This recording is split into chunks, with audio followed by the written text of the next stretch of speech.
Hello and welcome to another episode of the Underhive Lorekeepers podcast. Now practicing our super quick, zero hesitation introduction. I'm Samuel, he's Nathan, you're the audience. Stuff's happened this week. That's great. Nathan, what's our episode about? Sorry, I'm hesitating. I failed the zero hesitation. No, you ruined it. Time for a derail, I guess. We will never work for the train industry. Might work for the training industry, but that can get confusing if you work for the training industry, but you also work with trains. I used to work on trains. Did you really? Yeah, I started my apprenticeship on, trains. I was rewiring trains. Yeah, trains. Oh, right. Yeah, okay. I technically once moved a train under instruction and then found out later on that is all sorts of illegal. Yeah, I can imagine. Yeah, absolutely. Yeah, no, I told a guy I used to go to the gym with that who was a train driver, and he's just like, never tell people that. I'm like, what do you mean? He goes like, no, that is so illegal. I'm like, the guy was on the phone telling me how to do it, and he's just like, that's illegal for him as well. That's you're making extra illegal. So wait a second. Well, you started your apprenticeship whilst working on trains? No, I started my apprenticeship, and the first job we had was subcontracting to Metro Trains here in Melbourne, and we were doing a train refurbishment project. Ah, so you started training on trains? I started training on trains. Yeah. Trainception. Yeah. Trainception, exactly. That's what we're talking about. Yeah. Is that what the episode's about? Kind of. Actually, I want to give a shout out to a fella on Facebook by the name of Bert, who says that, and I have to find this message because it was actually hilarious. Still catching up, but surely if Nathan goes on a tangent, that should be a mangent, no? I saw that, Bert. Very I clever. think that's hilarious. I think it's silly. All right. Really brought down the energy. To be honest with you, I was trying to prank call you for the last minute, and I failed to do it, so I was mildly distracted there. So I would have. So, listeners, I'm on call again this weekend, and I've gotten phone calls about being on call, and it's just like, oh, hey, that's really easy. I can talk you through how to fix this. It's a simple fix, no problem, right? And this weekend, I've been called out this is a long weekend here in Melbourne. Every day I've been called out, including last night when Nathan and I were supposed to record. I got called out on a job and said to him, it's all good, I'll be home nice and early. Got to my back door, had unzipped one of my boots and went to open the door, and the phone went off again, and then had to leave and come back. And me and Nathan tried to record, but yeah, the phone just doesn't stop. So, yeah, it's my last night on call for this cycle, and that's cool. And it's like, the other reason you're going down that derail is because I was trying to prank him, and there's a way to get your number not to show up. But anyway, we have gone completely off kilter here. This is like a proper derail from us. Getting back to it. But before we do get into that, we have a Spamuel correction for you.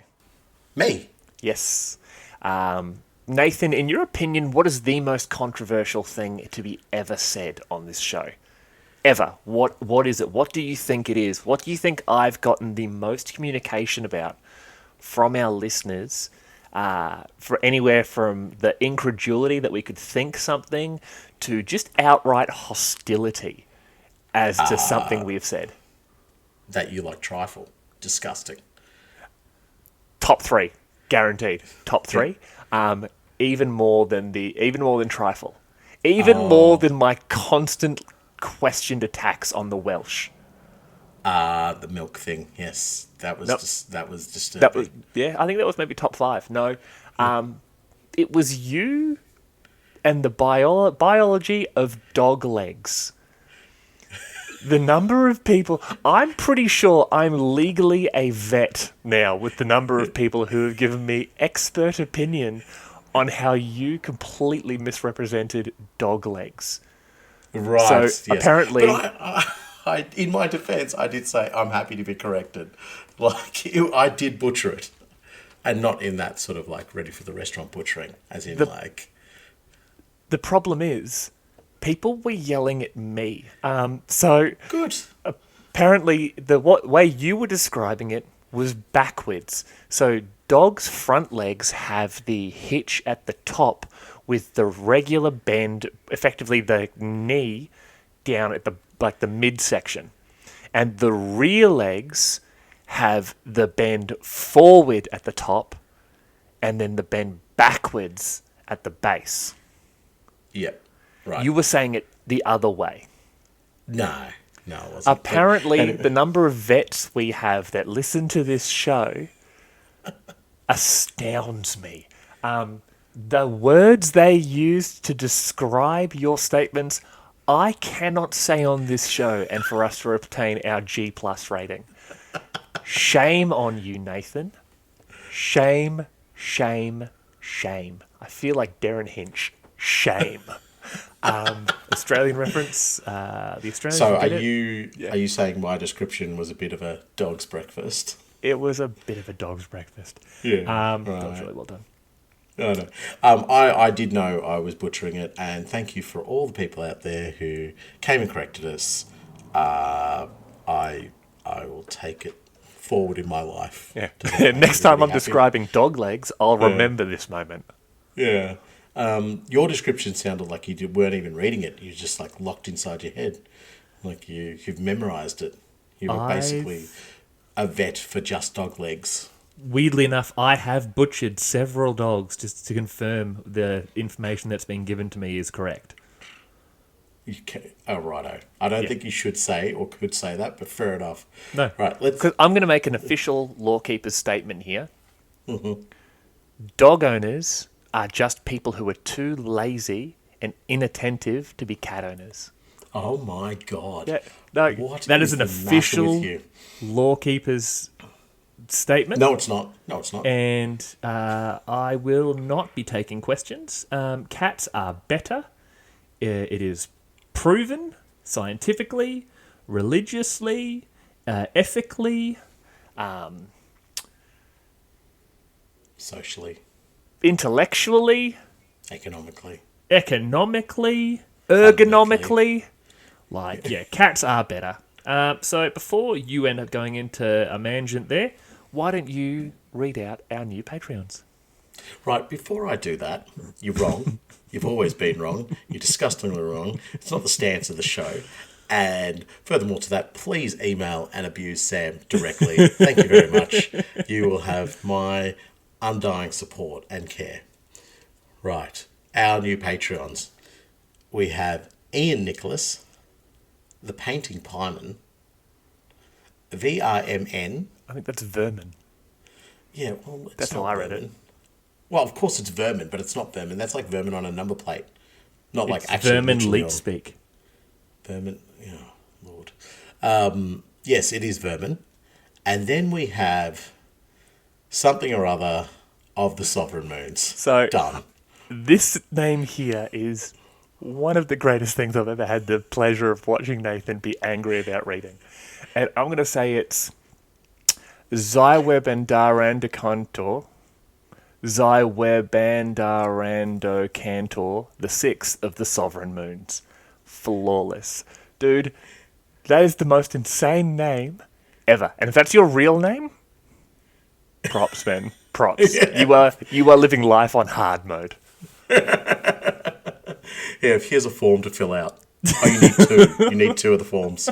Just for your first name. Okay, fantastic. Not a problem at all. The only name I saw in that was Cantor. And I'm like, oh, it's a Crimson Fist reference. Good man. But I don't think it is. No. Right, thank you very much for your support of our Patreon. I hope you're enjoying the content we're putting out. And yeah, your added support and your desire to see a butt tattoo is noted. Thank you very much for that. And if you do enjoy the show and you're interested in supporting the podcast, much like our new friend, Zyweb and Cantor, the sixth of the Sovereign Moons, or as I like to call him, Zyweb, Please shoot over to patreon.com/the Underhive Lorekeepers podcast. We are 100% funded by the goodwill of our audience, though we do this for the love of our hobby. Each month, we have Patreon exclusive episodes, as well as competitions, polls on episodes, and other bonus content. If you are looking for another way to support us, get onto our social media, Instagram, Facebook, and YouTube. A like, comment, and subscribe helps us grow and get our particular brand of lore out into the world. All of our links will be in the show notes, and don't forget to give us a 5-star review on your preferred podcast platform. But on that, please do head over to YouTube and subscribe to us there. It is one of the easiest ways for us to sort of start growing, not only as a channel, but also as a podcast at the same time. Yeah, for sure. Like, it allows us to, if we see the traction there, we can, we can see people picking up on it. We actually enjoy doing the video content, and hopefully we've got a bit more of that coming in the future. I think we'll have a mini review coming out not too soon. Probably before this episode? Before this episode, yeah, that's what I was thinking. Yeah, no, I can't wait. I actually can't wait to do that one because there's a few. Well, we would have already done it. Mini podcast YouTube Inception. Yes. Yeah.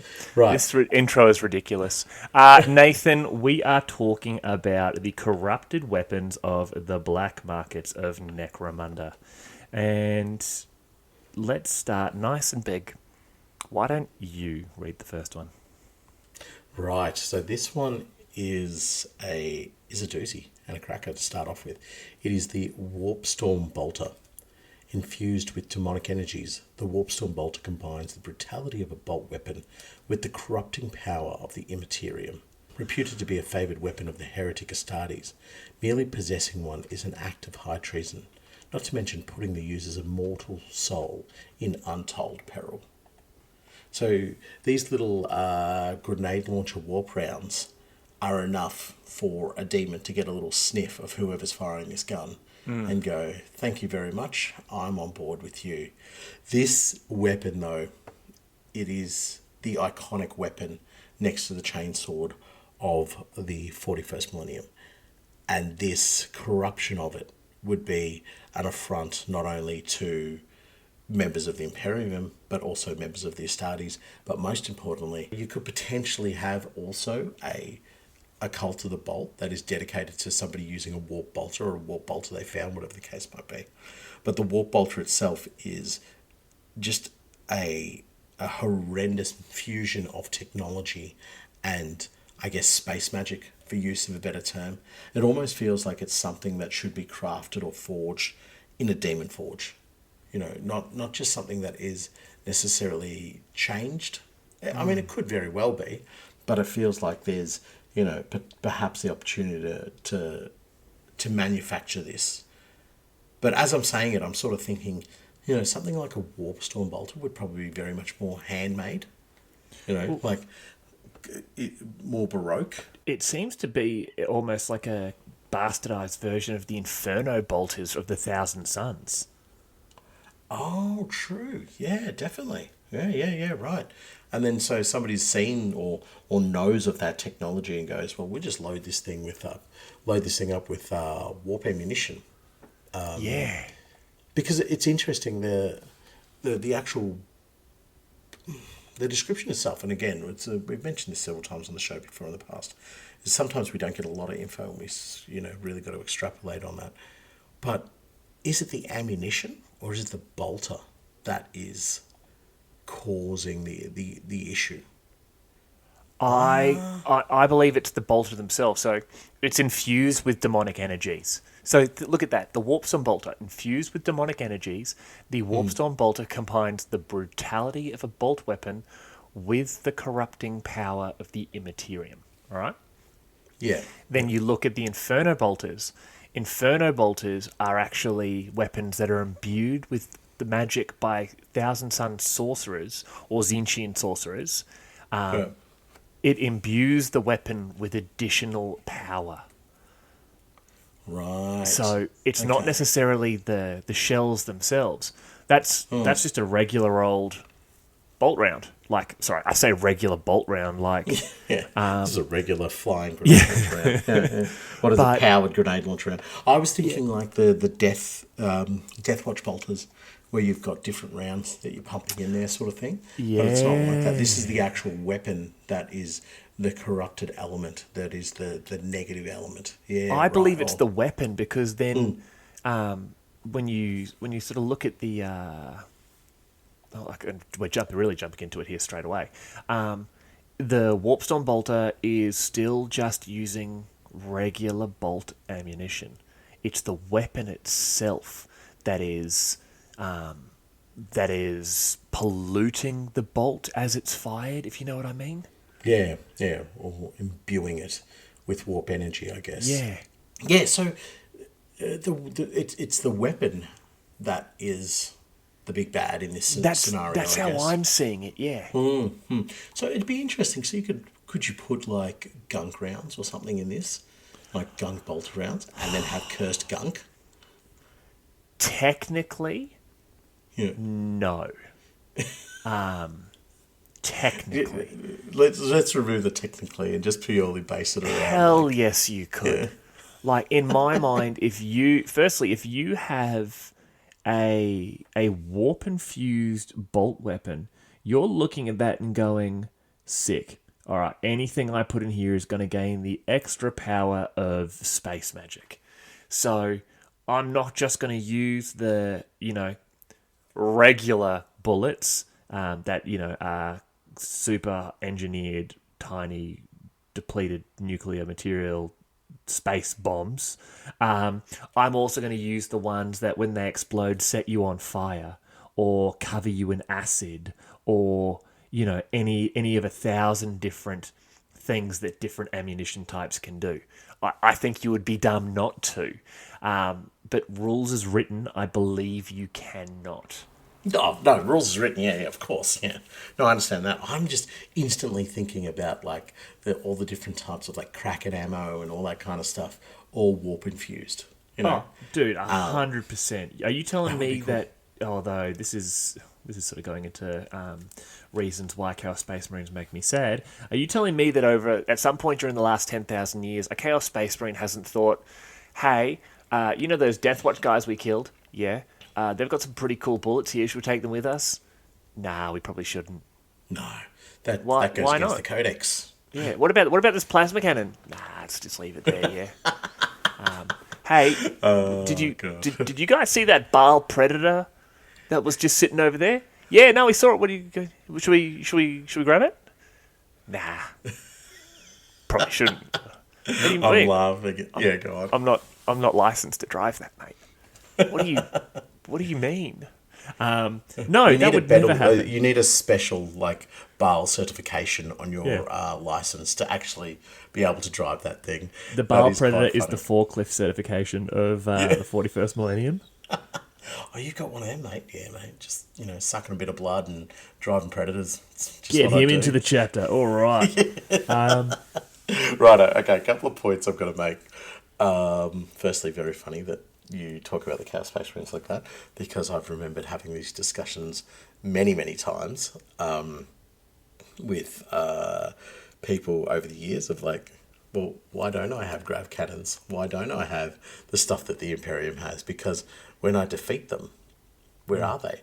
But the one bit of logical argument I ever heard about that was they do not capture them, manufacture them, or procure them with enough volume that you would see them across armies. So in a small skirmish game, Okay, stop. No. I cannot abide by this because we have plasma cannons on Necromunda, all right? And yes, Necromunda is producing these weapons. Necromunda is producing plasma. bolters and plasma weapons and all that sort of stuff. Cool. Are you telling me that the Iron Warriors haven't captured a planet that just happens to have forge capabilities and are churning this out? Are you telling me the Dark Mechanicum or Mechanicus, or whatever you want to call them, doesn't have a corrupted STC that's like, I don't know, Storm Bolters? Can we make Storm Bolters? Or can we capture Storm Bolters because they take the same ammunition as our Combi Bolters? No, let's not worry about that. Let's take the inferior weapon because it's older. All right? All right. No. Just a quick announcement for the podcast. We've already experienced quite a significant derail earlier in the episode. Strap yourselves in because we're going to have quite a significant derail right now because this fall is a fall. Right. Firstly, plasma weapons, right? So they don't have the technology or the understanding on how to use plasma cannons correctly, right? So you're telling me legionary... No, Okay, sorry. Go. wait, let Yep, me yep. finish. The man-held plasma technology, they understand it in a gun format, small cylinder, but the backpack stuff, they're like, we're not reverse engineering any of this. We don't understand what's going on with it. We won't fight with it. Plus, we never use them in the Legion, so we don't need them. Wrong. So that Yes, they did. man-held plasma cannons. Yes. Who was firing plasma cannons? Heavy weapon squads. No. Yeah. No. You're a liar. Pause for a quick Google No, check. yeah, we're just gonna just sit yourselves down there for a second. I'm just gonna share a real quick image to you here, young Nathan, my sweet summer child, on the Games Workshop website right here. If you should look at the screen I'm sharing to you, the heavy weapons go to it. upgrade kit for Horus Heresy, heavy flamers, multi-melters, and plasma cannons. Right. And Right. yeah, I believe the term you're looking for is suck it. Okay.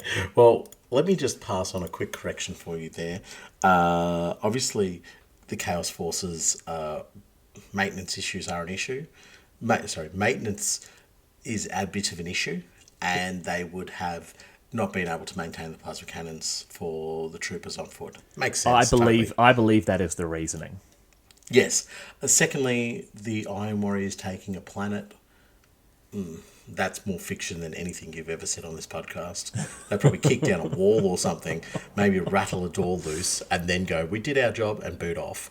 And thirdly to that, I still go with the argument that they just don't produce them enough to, or don't have enough to have them in armies per se. In smaller games like Kill Team and stuff like that, by all means, they would have them. But as an army total, it just feels like it's like a unreliable resource. Okay, and is that why you believe, even in the modern era of sort of Warhammer 40,000, where we have multiple ammo types available to bolters, the Hellfire rounds, for example, was it the Hellfire rounds that were designed to kill Tyranids? Yeah. Yeah, so Basically those sorts acid of things rounds, there, where Chaos Space Marines who are fighting against Tyranids haven't at some point thought, you know what, we should grab a couple of these. Well, the problem with that is that you're dealing with the demons all the time. And I don't know if you've ever been in a crowded room and it gets really, really annoying trying to just keep your train of thought. So you can understand why the corrupted tech priests, the mechanicus who are all corrupted as well, are struggling to formulate a new invention or a new construction of something because they're just getting gibbery demons all the time. You imagine a poor little tech adept trying to work on something and you've just got a bloodletter screaming in his ear, blah, blah, blah, blah, blah, blah, blah, blah, blah, blah, blah, blah, blah. And that's like his favourite song. He's got it on repeat in his head. I hate the fact that I agree with you on this. Yeah, no, you're absolutely right. Right. Look, on a serious note, I've had this discussion many, many times over the years with people. With you, with other people as well.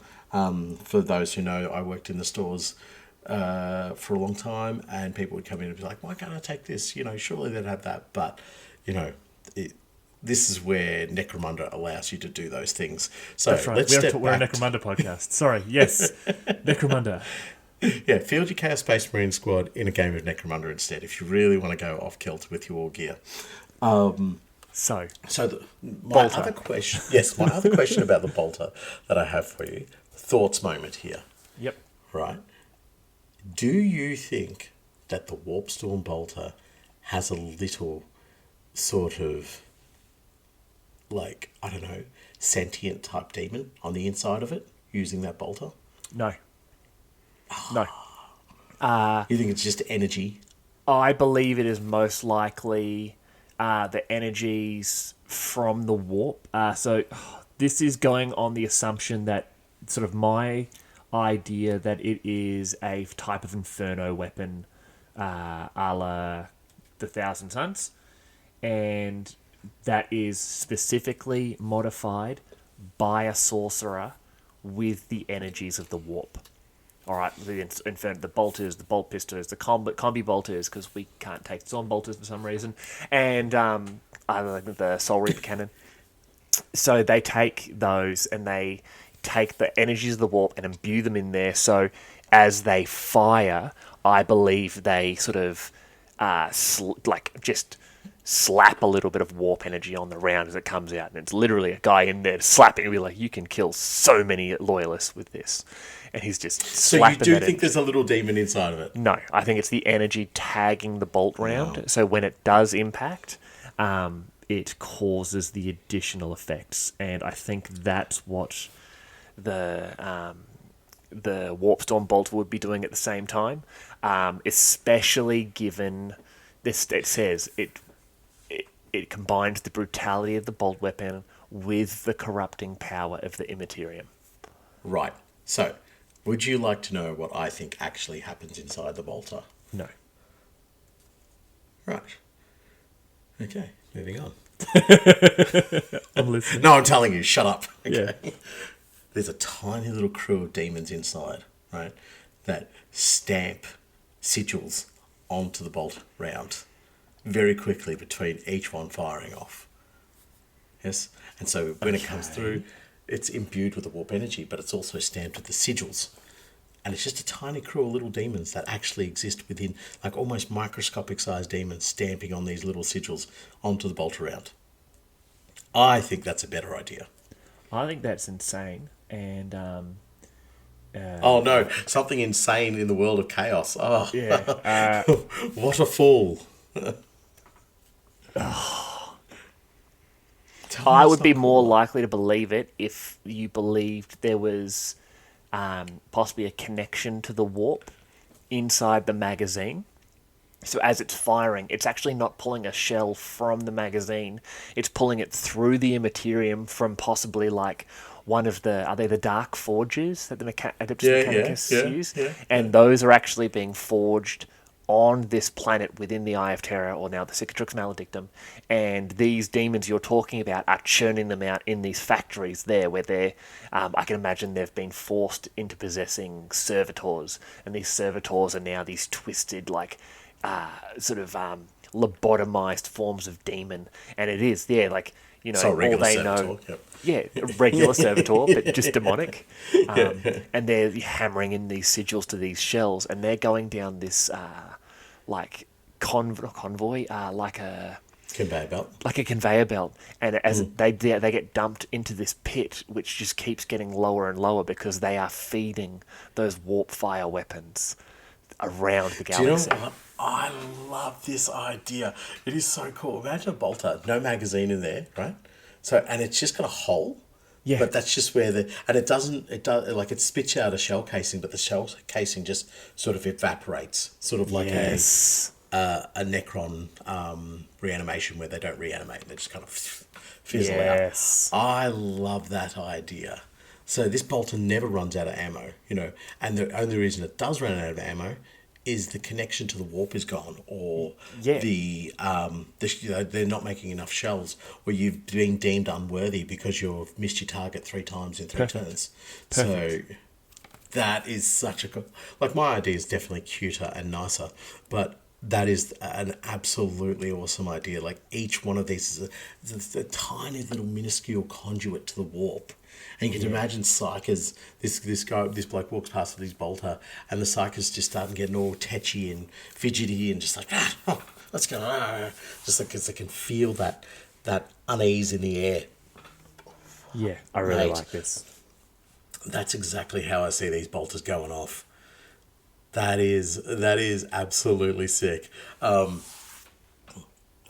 just imagining how more and more how that looks like. So as it's firing, you can almost see like a bluish black space sort of glow coming out from the bottom Yep. of the where the magazine should be fitting. Yep, Yes, almost like and then, like a energy arcing on the inside of a yeah, PowerPoint or yeah, it's yeah. sick. That's absolutely awesome. But it has to be an infused bolter. It's almost like the Chaos Knights in Warhammer, where they had Ensorcelled weapons, yeah. ensorcelled weapons. It's sort of like this weapon can do X, Y, and Z because it's being blessed by the dark energies. Do you know what I mean? So Yeah. this bolter can fire these these bolt rounds from this forge because it is already blessed by the dark energies. You know what I mean? Perfect. So without like you could put regular bolter rounds in there, but you may destroy the connection that it has with the warp. And So this that's thing is never why they don't put regular rounds inside this weapon. exact. We have come full circle. Look at us. Perfect. We're a debating team. It's fantastic. Right, but look, we should go into the rules just a little bit. It does have the curse trait, and cursed is a fighter hit by a weapon with the curse trait must make a willpower check or gain the insane condition. Not Insane injured. is fun. Not injured. Yeah, just hit. Hit. Yeah. Hit. I love it when weapons are like that, where it's just like, as long as it went off near you, or you were caught by the blast or something like that, you might be in trouble here, son. Yeah, Sorry, but you are about to have a bad day. But you didn't wound me. Doesn't matter, Chief. it doesn't matter. I love Insane. I think it is one of the... I know a lot of people don't like it. I think it's one of the most underrated status effects available in Necromunda. And let's have a look at this one here. So, you obviously, if you gain the Insane condition, when you activate the model, you roll a d6. On a 1 to 2, the model immediately becomes broken, or if they're already broken, they flee the battlefield, even if their gang has not failed a bottle check. That sucks. Like, that's just, I can't handle this. I've got to go. Every time that bloke there with the bolter that seems to be screaming at me fires in my direction, I can hear the voices clawing at my mind, and I need to leave. Yeah.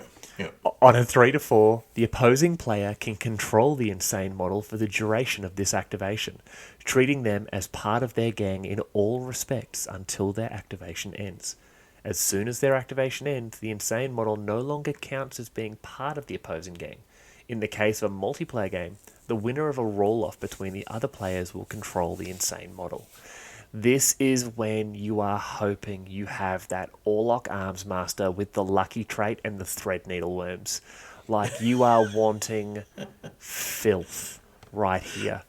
So for me, this is the worst option to get. I can handle them fleeing, but them turning on my fighters is just disgusting. And knowing that your opponent is doing it, and a couple of like my regular opponents would just be like, "Oh, I'm just going to walk off a cliff," like, or I'm going to, throw my Going to grenade shoot at my feet. everything at everyone. Yeah. It is the worst one by a country mile. Just knowing that your opponent just goes, "Oh, that's my model now. I'm going to do this," and especially if it's somebody you know well, because they'll just be horrible to you. It's like, "Yep, rightly so. Had that coming." Anyway, you better read the last one just for the sake of completeness. The last one is pretty good. The model can act as normal for the duration of this activation. Once the activation is over, make a willpower test for them.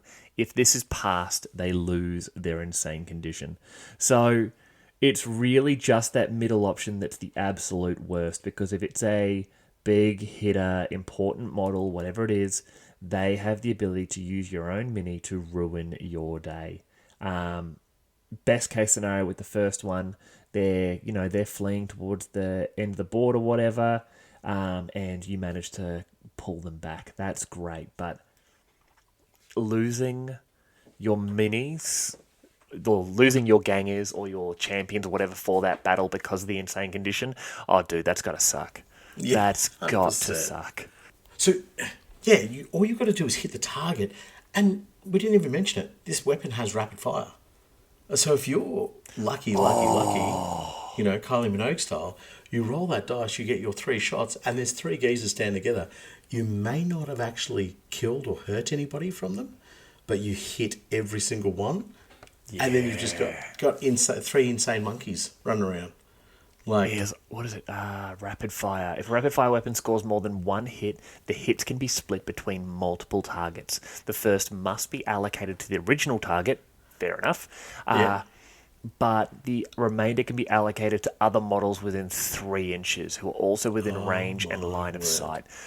They must not be any harder to hit. That's sick. If you get someone that lines up like a gun line or some models protecting a sort of a big important character, oh, dude, you are a You just catch three models with their pants down, like out in the open or something, just like dum dum dum. Yeah, hold this for me. That sucks. That absolutely that is top tier worst case scenario, And then they go and roll a 3 and a 4 for all three of them, and you just watch this dust up in the middle of the battlefield. Yes. Oh, it's like this guy with flamer shoots them. That guy with flamer shoots them. This guy with flamer somehow shoots himself. I want to throw a grenade 1 inch forward. Yeah. Yeah, that would suck. I love it. Oh, mate, you'd pack it up, wouldn't you? You'd just be like, all right, you know what? I don't want to continue with this because it's hurting my heart. So you win. I'm bottling. Please let me leave. Yeah. Right. I think we've definitely derailed and gone on way too much about the Wolfson Bolter. Definitely a favourite, especially with the small little demonic engine team on the inside stamping bolters. I guess we should go on to another one. There is the Wither Touch pistol. Now, Wither Touch weapons are corrupted needle pistols, reconfigured to fire necrotic darts. Even a single such dart can cause complete cellular collapse. The victim's body is ravaged by viral compounds and gene-crafted diseases. Often, all that is left after a fighter is slain by a Wither Touch weapon is a bubbling pile of goo, unrecognizable as ever being human.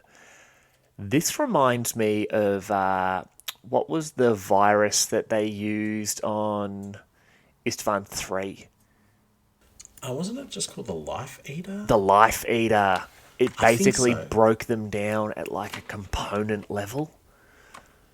Yeah, I think so. Yeah, it did. Yeah, it just melted them. So Yeah. if you weren't in encased armor, you were cooked. So but I think even the guys in encased armor still had to get underground because the exposed elements of their armor, between the joints and stuff like that, it could corrode them, and then the Life Eater virus gets in there, and you get turned into a Istvanian delicacy after that. So that's pretty much what the Wither Touch pistol is saying it's doing as well. It's got a little bit of Life Eater in there. But I love the fact that it's just like, oh man, no, Wither Touch pistols, they're easy. They're just corrupted needle pistols. And instead of regular needles where it's like sleepy time or make your blood turn into an acid, we're literally just going to break you down on a cellular level and turn you into a delicious human-shaped smoothie. Yeah, exactly. Disgusting. But I love this. This is... So the Warpstorm Bolter is, like you said with your Cult of the Bolt, it's something, it's big, it's painful, it's an assault weapon. It is, and it's rapid fire, it is to get in there, take down high-powered targets, or high toughness targets and put them on their ass because that is damage to with that rapid fire and that sort of thing there. It's Bolter. This... with a touch pistol, like the Warpstorm Bolter's at 12 to 24 inch range, right? But the With a Touch pistol is a short range weapon. It is 6 to 9 inches. It's only strength 3, it's damage 1, but it has the melter trait. You're effectively firing the ability to explode them. What is it? If it reduces the fighter to 0 wounds, it's no injuries. It's just you're done. Goodbye. Yeah. And it's also a sidearm, so you can use this thing in close combat. And it's silent and toxin. Do you know instantly when you talk about all these traits and the fact that it's corrupted, I think of this as like a cultist assassin, or somebody who Yes. works for a chaos cult, and they get, this is a weapon that they go give to them and say, you need to kill a particular noble. You know what I mean? So here is your weapon. You go kill them, and the idea is that you're supposed to get real up close and personal. You get right on top of them, and you just give them a little tsk with the pistol, just this tiny little tap in the arm. That's all, and then you vanish into the night. That's perfect. That is perfect because when you look at it, what is it? Silent. If you fire it, they don't get revealed. Yeah. Toxin, all right, and this suits the Life Eater virus perfectly. When you do the to wound, you don't roll to wound regularly. You roll a d6, and if you roll higher than their toughness, or it's a natural 6, they just get an injury roll. Doesn't matter. Like they just get an injury roll. Yeah. They're done. Like it is exactly like you say. This is an assassin's weapon. This is the weapon you're going to use to kill a cardinal making a speech in front of the assembled court or masses. This is the weapon you're going to use to take out the Escher gang queen who's starting to solidify a power base. This is what you're using to get rid of that Orlok Road boss. You can't fight them with an army. You can't fight them with a gang. You can fight them with one person sneaking in from behind and getting in there, doing them dirty.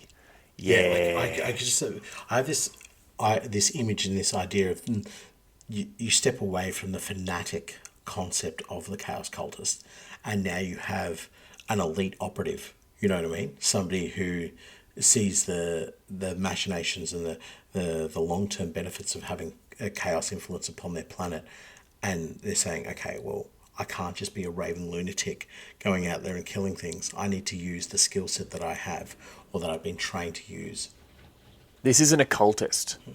This is your blood pact.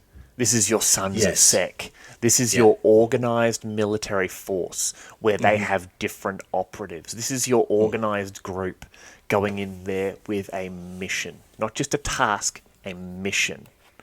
Yes, That's exactly. who And I this see is doing this. And this is an elite member of the Sons of Yes. Sec or something like that. Yes. This is somebody who has been trained on a demon world, it understands that they will have things whispering in their ear and changing their vision, but it's all in their benefit, so it's all showing them the best way, the best angle of attack. It can show them where the heartbeats are and everything like that. You just got to deal with the demon, but then you need to be able to lock out all the nonsense of the demon as well. So that's how they get their advantage. It's not necessarily the technology, it's also the corrupted equipment they're using. So an ocular implant, they're built on a demon forge with a demon that is able to able to see nervous structures, the nerve system structure, and it can see it through multiple different layers and walls and so forth. It's able to see psychers and so forth. But that's the only thing it provides. But it's constantly gibbering and whispering and whatever the case might be, and it feeds into the assassin's brain. But the assassin is trained to remove all that other noise other than the information it gives on the opponent's nervous structure or bloodstream or whatever the case might be, and then uses that to deadly efficiency with the touch pistol.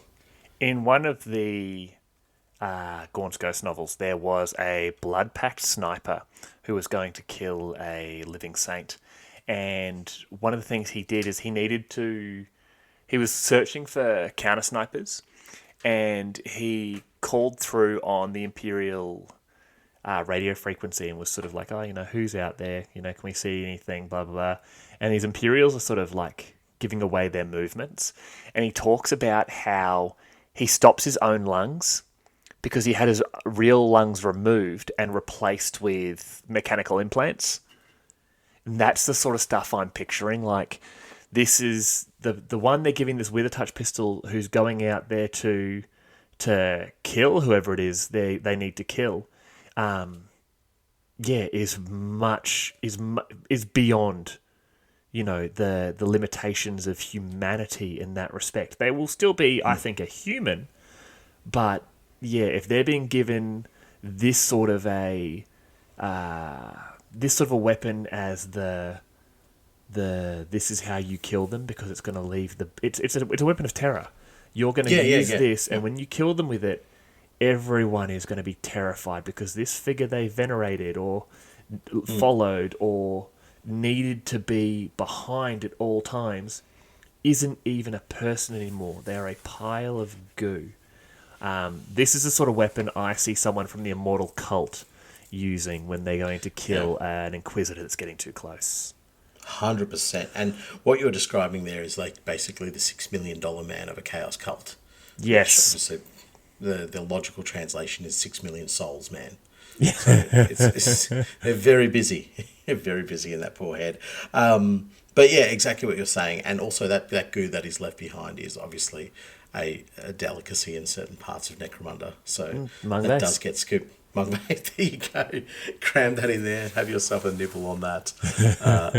For those who haven't listened to our Dramatis Personae, a very, very sad story from that. But that's a mystery you can find yourselves.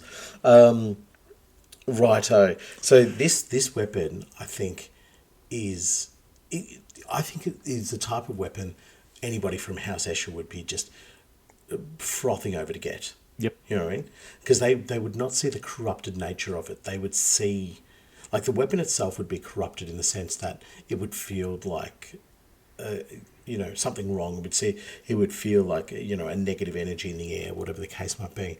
But in the hands of a member from House Escher, they would be looking at this as like, this is the pinnacle of what we're aiming for. We're looking for a toxic weapon. We're looking for something that can deliver the killing blow and yet is still exactly the same kind of nonsense that we use. Oh, yeah. I genuinely believe the main users of this, sort of getting it from the black market and using it within sort of their regular combat and that, is going to be those Escher fanatics, is going to be the Delark operatives, that sort of thing there. But yeah, if it's not going to be a full blown crazy, just someone who wants the best possible way to inflict terror upon their enemies, it's going to be Escher. Those girls are nuts. Yeah, and they would see it as this esoteric, quite baroque pistol that they've managed to secure. They'd be like, we deserve this. This is us to a T. Yes. Yeah. All right, well, we'll move. We've spent a lot of time on the bolter, but we'll move on to the next weapon in our list. It is the Bale Fire Thrower. So this thing's weird. It actually throws bales of fire. It's just really, really strange. Bale Fire Throwers project warp-infused promethium in brilliant sheets of blue flame. The fire burns with a life of its own, often leaping and dancing around the target as it burns them alive. Even those who survive these terrible attacks are often broken in mind, not by the spectre of death, but by glimpsing the warp as they burned. So this, let's get it down to what it is. You've basically stolen the arm of a flamer of Zinch. That's what you have in your hot little hands. Really? Well, that's what it is, isn't it? It's a flamer of Zinch. That's what they do. They got flamers of warp energy. That's not how I read that at all. Oh, right. Okay. So, I mean, obviously you're not taking a demon arm and running around with it, but it's a similar sort of principle in the sense that it is using warp energy. But in this case, it's infusing the promethium. So, again, this beggars the question, are we talking... It's warp-infused promethium. So the Bale Fire Thrower has to be something that's capable of controlling that warp energy. And see, this is where, for me, it's slightly different. I think the weapon here itself is, where the bolter, the weapon was the key conduit to being able to deliver the warp energy. I think the Bale Fire Thrower, for me, sort of contains the ammunition better than anything else. Yeah. Yeah, so the actual promethium itself is what is infused with warp energy. And I can't see Like, I mean, I was being silly before about having a little demon engine inside stamping the rounds, but I don't see the weapon being able to infuse the promethium with enough. So it's almost like you're carrying around vials of promethium that are already tainted with the warp. Some like crazy shenanigans have been hoodoo voodooed on them before they actually get to the battlefield. See, because I look at these, once again going to the Thousand Suns, very similar to the warp flame weapons. And warp flame weapons are a type of flame weapon used by the forces of chaos. In the hands of the Thousand Suns, flame weapons hurl gouts of transmorphic fire that mutate those touched by them. I'm agreeing with you though, because I'm now seeing the flamer itself as inconsequential. It is simply a method of delivery, right? Yeah, it's not, but it's not like you can connect the promethium to a regular flamer. It doesn't have the No. capacity to control the warp energy that's in the ammunition. Yeah. Yeah. I agree 100%. Like it is definitely it's you need a special weapon to use it, but it's the promethium itself that is causing that. And I mean, oh yeah, that Yeah. So sucks. the Prometheum is where they do all the magic to, well before any of this happens, and that sort of shifts my mind to you basically need two forms of manufacture for this weapon. One is the construction, design, and control of the bale fire thrower itself. So the actual making sure that weapon is it's almost like a lead chamber, if you get my meaning, for the Yeah. promethium. This is something that as a user you can hold on to this, and the warp energies of this promethium aren't going to bleed onto you. However, if you do get some of that promethium onto you, that warp infused promethium, well, that's a completely different kettle of fish. Like, Yeah, there are that's when safety you're in standards. trouble. Yeah, you need to abide by the safety standards. Like a good pair of welders gloves will be enough to keep the warp energy out. So then the next part of the production is the warp infused promethium, right?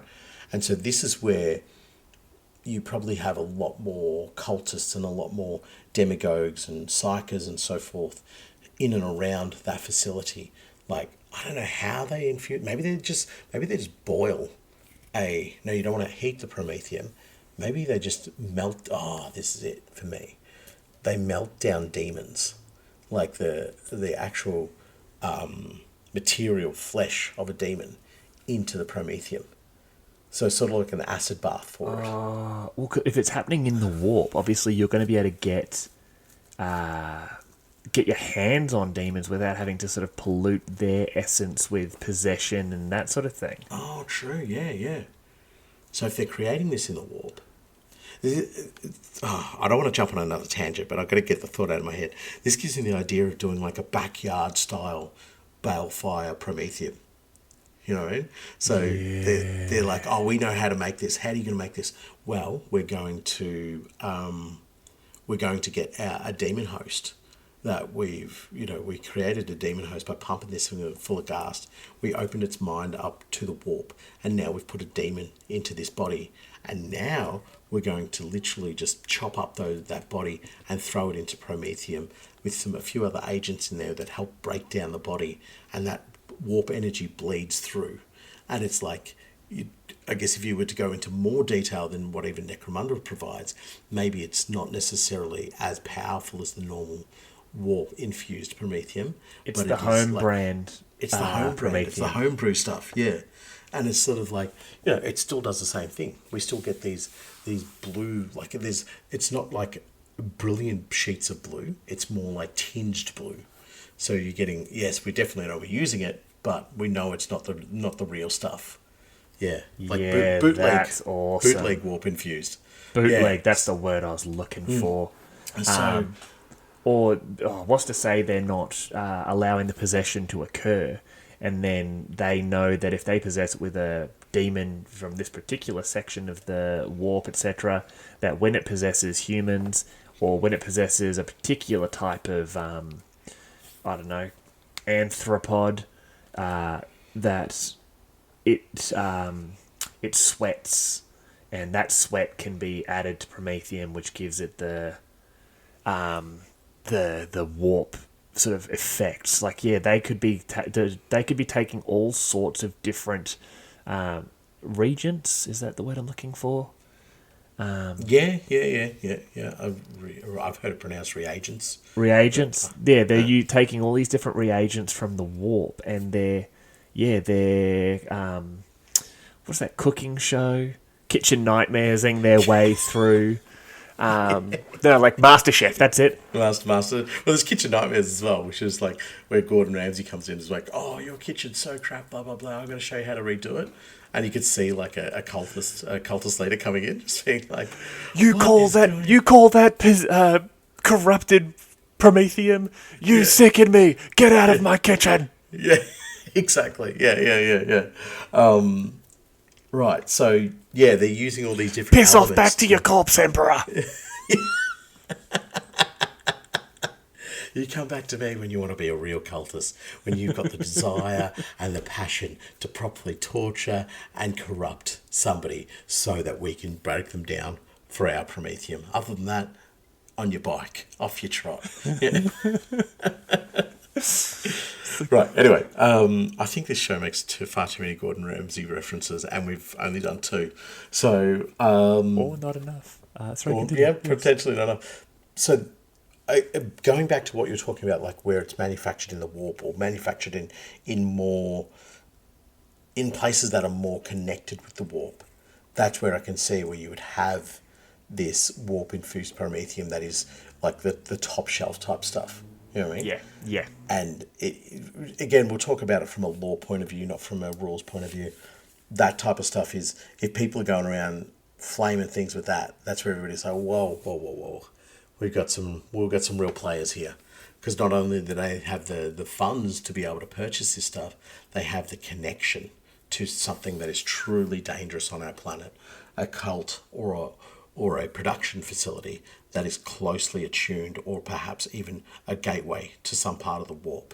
Yeah. And that is incredibly dangerous, and that's where we need to get the hell out of Dodge sort of thing. Or maybe that's what they're looking for. They want to try and draw them out and kill them. They're not looking for this blue-tinged Prometheum. They're looking for the brilliant blue of the corrupted Prometheum. But also, these people are insane enough to be willing to use chaos-corrupted weaponry, especially something like Prometheum, where you accidentally set fire to the wrong thing, and all of a sudden, the entire dome is on fire, and the fire isn't red or orange or yellow. It's blues and greens and purples, and as you're watching it burn stuff, there are voices telling you to kill your family. Yeah, exactly. And you're like, do you know what? That's a regular voice I hear, but this time I can definitely hear the demonic accent in the language. So that's somehow scarier. Yeah. So again, the actual flamethrower itself is just a housing and mechanism, and I don't mean to be flippant with it, but I think it is to give it the respect. It still needs to be created by a student of warp, warp construction, warp function, whatever the case might be, so that it is powerful. But I actually disagree. Well, you reckon somebody could just like jerry rig something together and make sure it's more like what do they call them? You should know this. Faraday cage? Is that the thing? Kind of. Isn't that the thing that keeps you protected from electricity or something? Yeah. Wouldn't you see the flamer as that? So like a Faraday cage of like... No, I would see it as you could use a regular flamer. Or you could use a flame blunder pole or a viscerator or whatever you wanted. You could use your regular thing that you use to fire Prometheum at people that disagree with you. But with ongoing use, I believe it would become corrupted, and that corruption would start to show physically, not just in what you're feeding into it. Oh, right. Okay. I see what you're saying. So it's not necessarily that... So, again, the safety standards aren't being met, is what you're saying. Correct, yes. And you're just attaching you're attaching warp Prometheum to a flamer, and then it becomes corrupted, corrupted, and corrupted. But that corruption is not going to have an end. It's not going to get to a point where it's like a fungus. Once a fungus starts growing, the fungus doesn't really stop until you remove the environment for it to stop. Correct. You know what I mean? So this flamer is going to then corrupt the user, and then the user will corrupt those around them because it'll be like bleeding warp energy. Yes. So, but then who's going to pick up that flamer and use it again then? The person who's corrupted enough to think that this is the weapon that saved me against those Orlocks. This is the weapon that burned those Goliaths when they were attacking me. Or this is the weapon that every time I use it, I feel a connection to something. It makes me feel more important than anything else makes me feel. So I have to keep using this weapon. And that's literally just the effects of the warp polluting the mind of whoever is using it. Yes, I understand that, but it's a short-term contract, basically.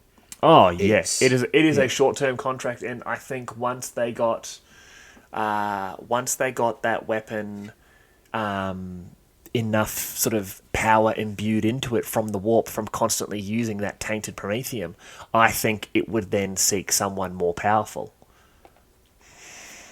Oh, you see, the weapon would gain a sentience. Is that what you're saying? Absolutely. I think all chaos corrupted weapons will inevitably gain sentience. Even the warp bolter, warpstone bolter. Absolutely. Right. Very similar to the machine intelligences of power armor, etc.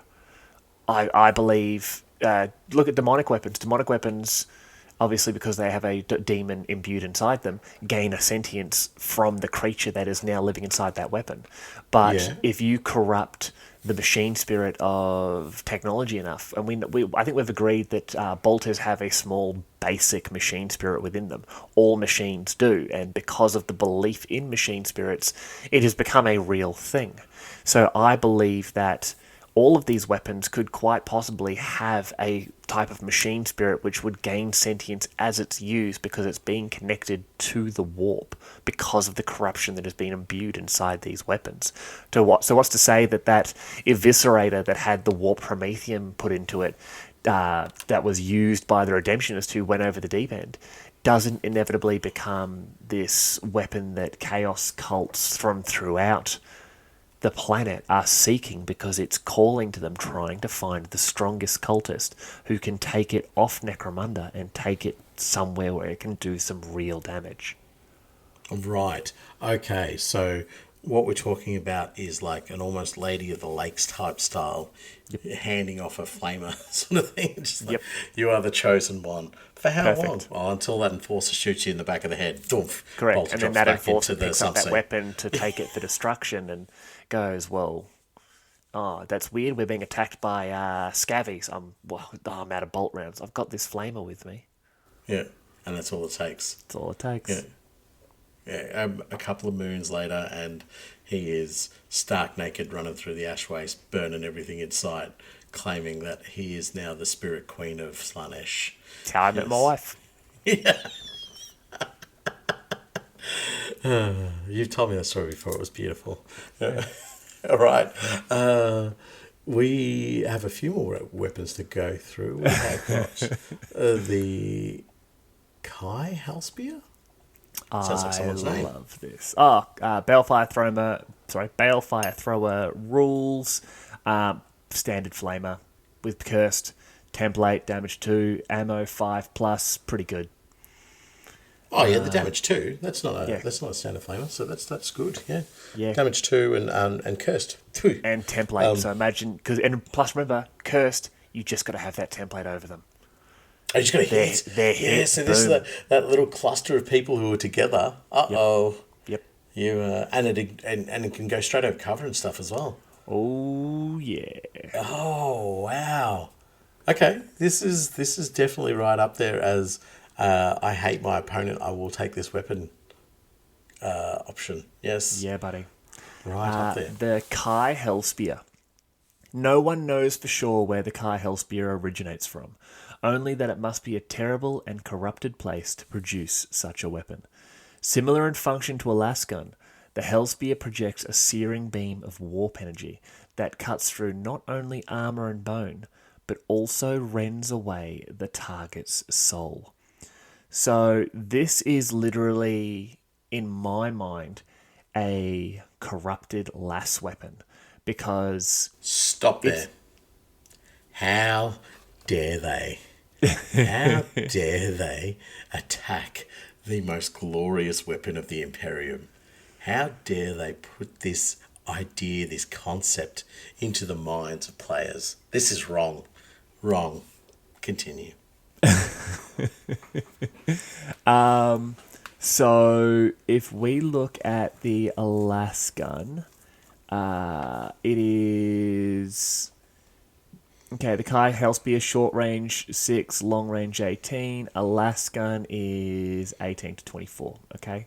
Yep. But strength 3, AP neg 3 on the Hellspear. Alaskan is basically neg strength 3, one. That's nothing. no last damage. No, sorry, no AP difference. But it obviously says it cuts through armor and bone, no issue. So AP negative 3, this thing is horrific. It has impale, pulverize, and rending. It literally is. You are aiming, you're shooting, and you are firing through multiple people. Like what's impale? If you hit and wound them and it goes through, it keeps going. You trace a straight line, and anyone within 1 inch of that line and within the weapon's long range, we roll a d6 on a 3 or more, you're hitting them. Neg 1 strength, but you're still hitting them. So Yeah, right. your mates are literally making the shot weaker. Thanks, mate. Yeah, but then if you make an injury and you then roll a d6. If you roll higher than their toughness, it changes anything from a flesh wound to a serious injury. So it's showing that it is hurting them as it happens, and then rending on the roll to wound on a 6. It's an extra point of damage, so it goes from damage 1 to damage 2.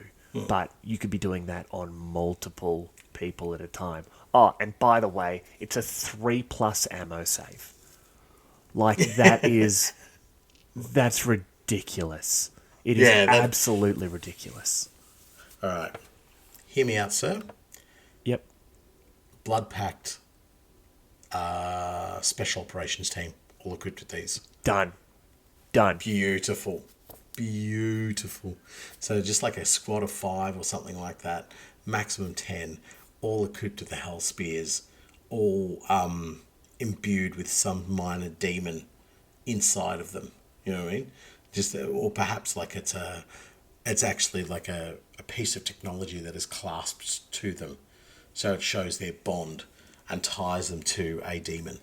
And yet this bleeds into their soul. It also allows them to use the Hell Spear with sort of want and abandon, because they're just like, yes, the warp energies of this have nothing in comparison to the protection that I'm being offered by this demon. And this is a very elite crew of Blood Pact, all equipped with this weapon. It is their, it's their hell guns, or, hotshot las guns dialed up to 19 sort of thing. Yeah. These things just are going to punch, hurt, and butcher everything.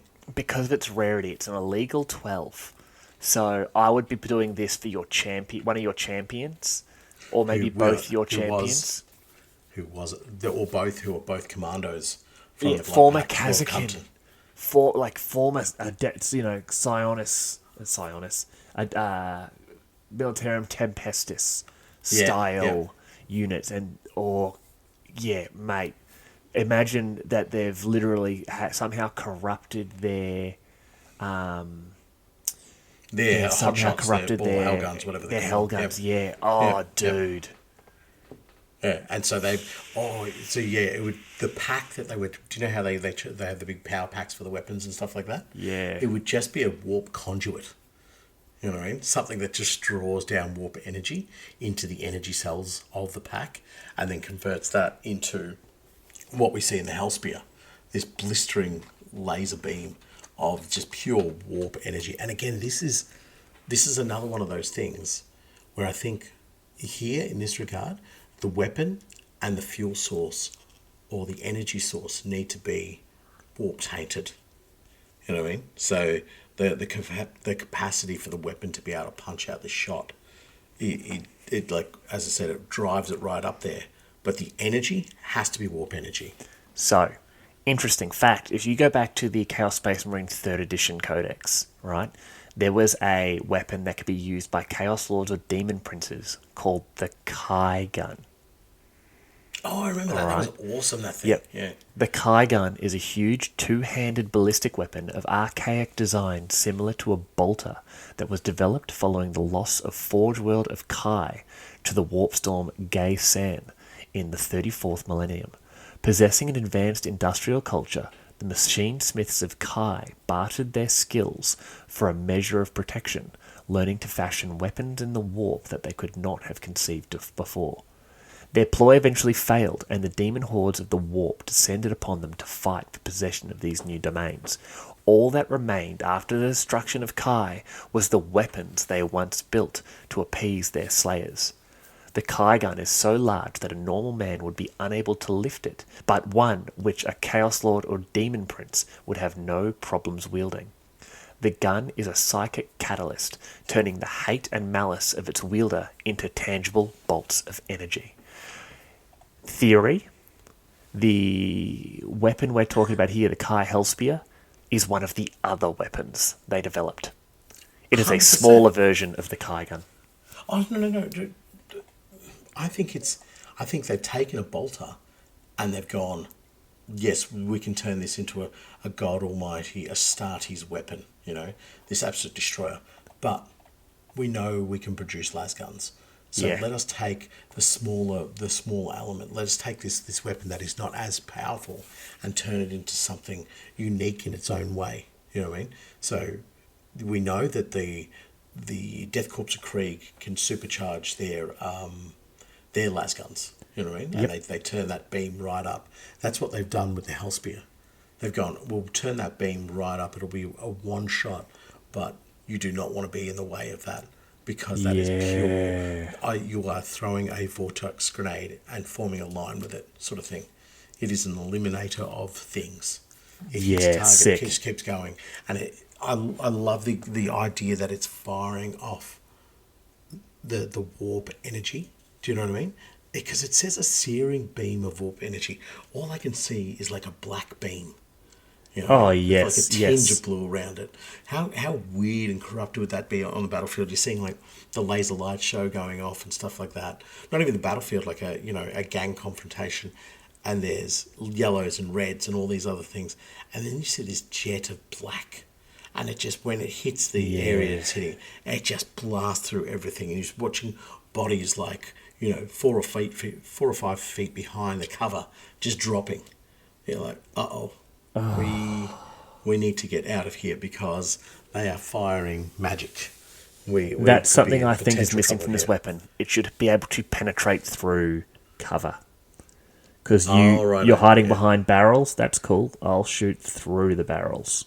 Oh, look, I mean, yes, within the rules of the game, yes, it probably can't do that, but let's disregard that for how cool an image that is of it punching through a wall or punching through several members at one time, trying to run down a narrow street or something, and then just this Hellspear goes off and boom, boom, two of them are having a sleepy time. Oh, dude, Zone Mortalis, this is a gang killer. Yeah, yes, 100% it is. It's fantastic. And I love it because I just envisage, not returned, but, Death Corps or Sons of Sek, who are of the highest level coming to Necromunda and being incorporated within Chaos Cult Gang and being, these are one of our elites. They will train you up better. They'll do all this. Or they're a special operative. They're not quite of the assassin level, but they are street fighters. They are brawlers. The Wither Touch pistol is to kill a leader. The Kai Hellspear is to kill everyone around the leader. Exactly. Yes, exactly. This would make such a cool end of campaign kill team that you're trying to track down. where you've got a couple of guys equipped with hell spears, one equipped with a wither touch. You know, just like they've got all the nasty corrupted weapons, and Yeah. you just maybe have Hell to kill yes. each one of them off as a henchman. You know, what I mean? It's just like killing off this one's henchman and this other henchman, and then eventually you get to the leader, the captain, whatever the case might be, and they'd be equipped stupidly. Yeah. Now this weapon is, I'm seeing it as, I don't see it as a character's weapon for some reason. I see it as like the soldier's weapon. If you Oh, get what I mean. this is your heavy's weapon. Yeah, like the character using it, yes, I get it, it makes sense, it's probably cool and a better ballistic skill, but definitely the heavy or the specialist or somebody like that who's using this weapon, and they are, you know, they're more of a marksman, they're more of a, Yes.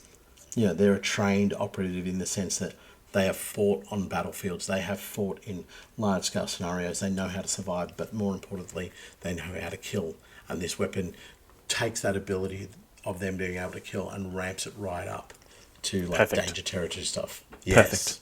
Perfect. Yeah. Yeah. Right. I really like that. weapon. I really like that. Yeah. Well, I mean, we probably should jump into that next read, which is this is actually a weapon, one of my favorite weapons, to be honest. I really love this weapon. I probably love it a bit too much. I probably desire it. I was going to say, you started describing that in the Trumpiest way possible. Trumpiest? It's like, Is that a oh, word? yes, it's a great weapon. It's a fantastic weapon. I love this weapon. It's the weapon of that other weapons wish they could be. Best weapons in the world, best manufacturers. Yeah. Yeah. Trumpiest way.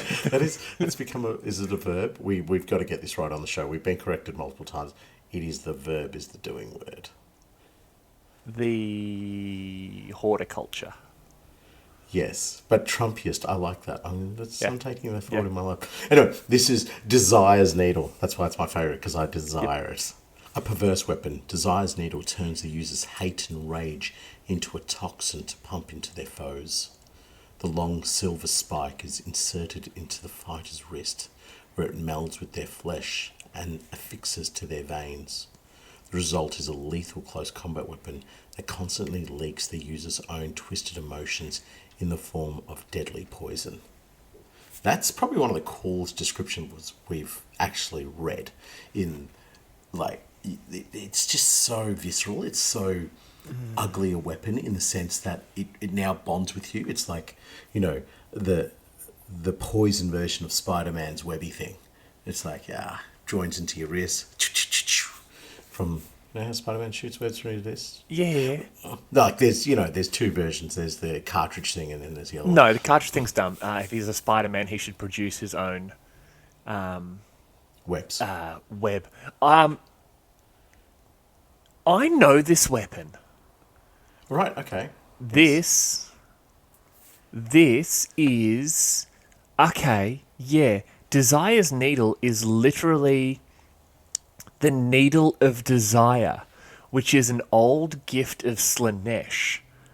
Is it really? I was trying to work out where it's linked to. I was thinking Dark Elder, but yes, yes, absolutely. Needle of Desire, a double-ended needle, one end of which is permanently inserted into the champion, from whom it absorbs various poisons and toxins produced by champions of Slanesh. The venom will throw anyone into a state of delirium, and many simply shut down the moment the toxins reach their bloodstream. So potent is the poison that they will often remain slumped over the needle. Oh wow, that's cool. So, sorry, I've just hijacked that. No. The Kai it's good Hellspear, info. we've agreed, is a smaller version of the Kai gun. The No, Balefire... I don't think it's a small version of the car gun. I think it's the Laz variant as opposed Oh, to... sorry, yes. The Laz variant of the Kai gun. And the... What? If I look at the Zinch... The Bale Fire Thrower. The is Balefire Zinc. Thrower is basically a flaming arm, which was a gift of Zinch.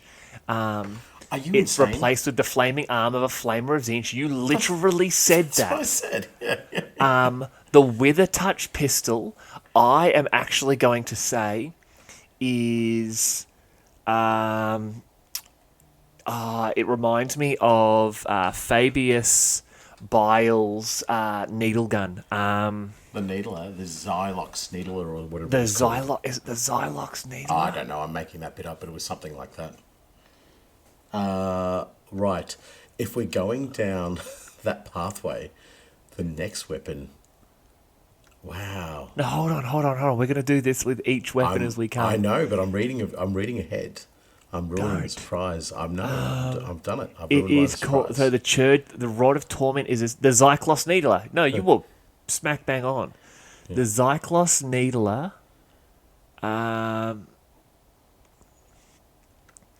is a specially crafted weapon created so you can test genetically engineered serums in battle.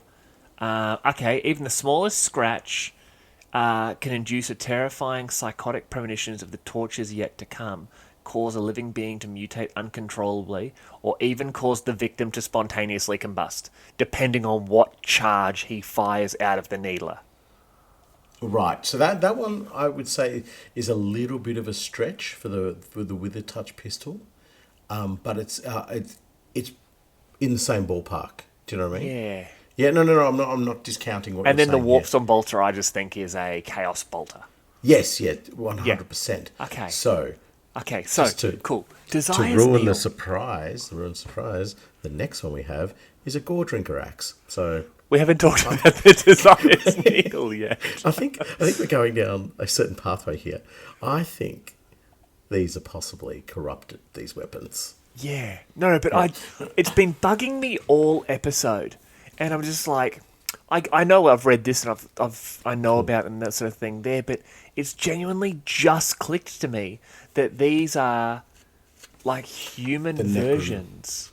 Well, the Necromundin versions of Yeah, the Necromundin versions of weapons literally within the the studies, the heretic within studies. the heretic studies. Yeah. Okay. Cool. Desire's Needle, go. Well, I love this Slanesh weapon and all Slaneshi cults, anything that wants to be related to Slanesh in any way, shape, or form. I'm talking to you, Craftworld Elder, should be using this weapon. Happy with that? Yeah, very much so. No, look, coupled with your description and what we've already read about Desire's Needle, this shows a weapon that goes beyond the realm of even the most crazy Escher or the most crazy sort of assassin. You know what I mean? This is a weapon of like a completely different nature because you're not. This isn't about killing or hurting or damaging your target. This is about being able to use the malice within inside of you and turn that into a feasible weapon. You know what I mean? All the darkness, all the hatred, all the things that are wrong within that part of your brain and turning them into a stabby stab. This is what happens when you combine warp magic with toxic masculinity. Yes, well, it does have the toxic trait, which makes sense. It literally is. It's just all that they say that someone's full of bile. This is literally it. It's taking all of those negative emotions, distilling it into a physical thing, shooting it out of this needle that you're like shanking someone Ronti style, and and filling, and it literally poisons them.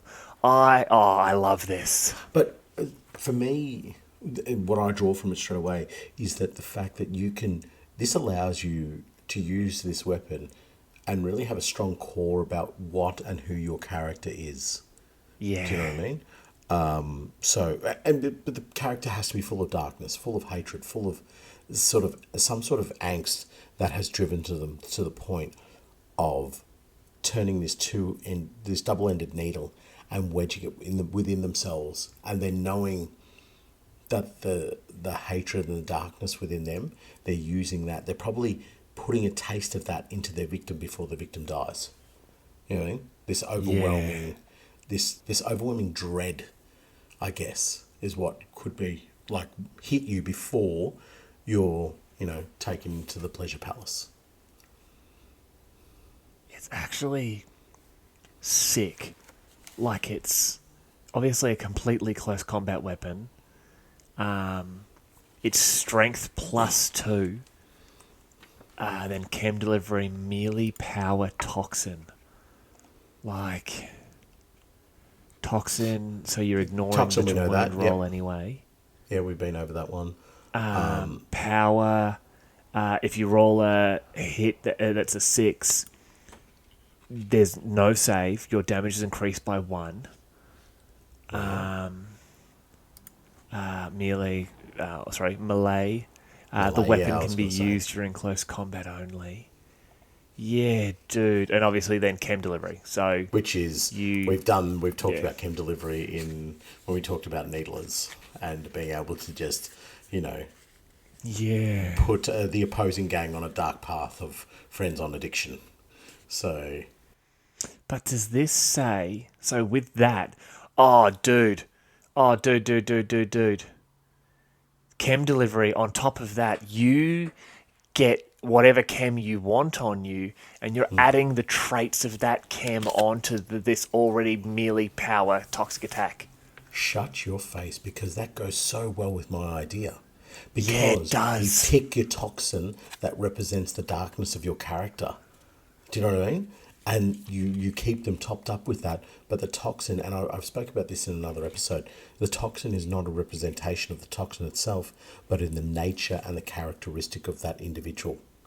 You know what I mean? So you're buying that to show that that dread within inside them is actually is something that manifests to the surface, something that can be weaponized.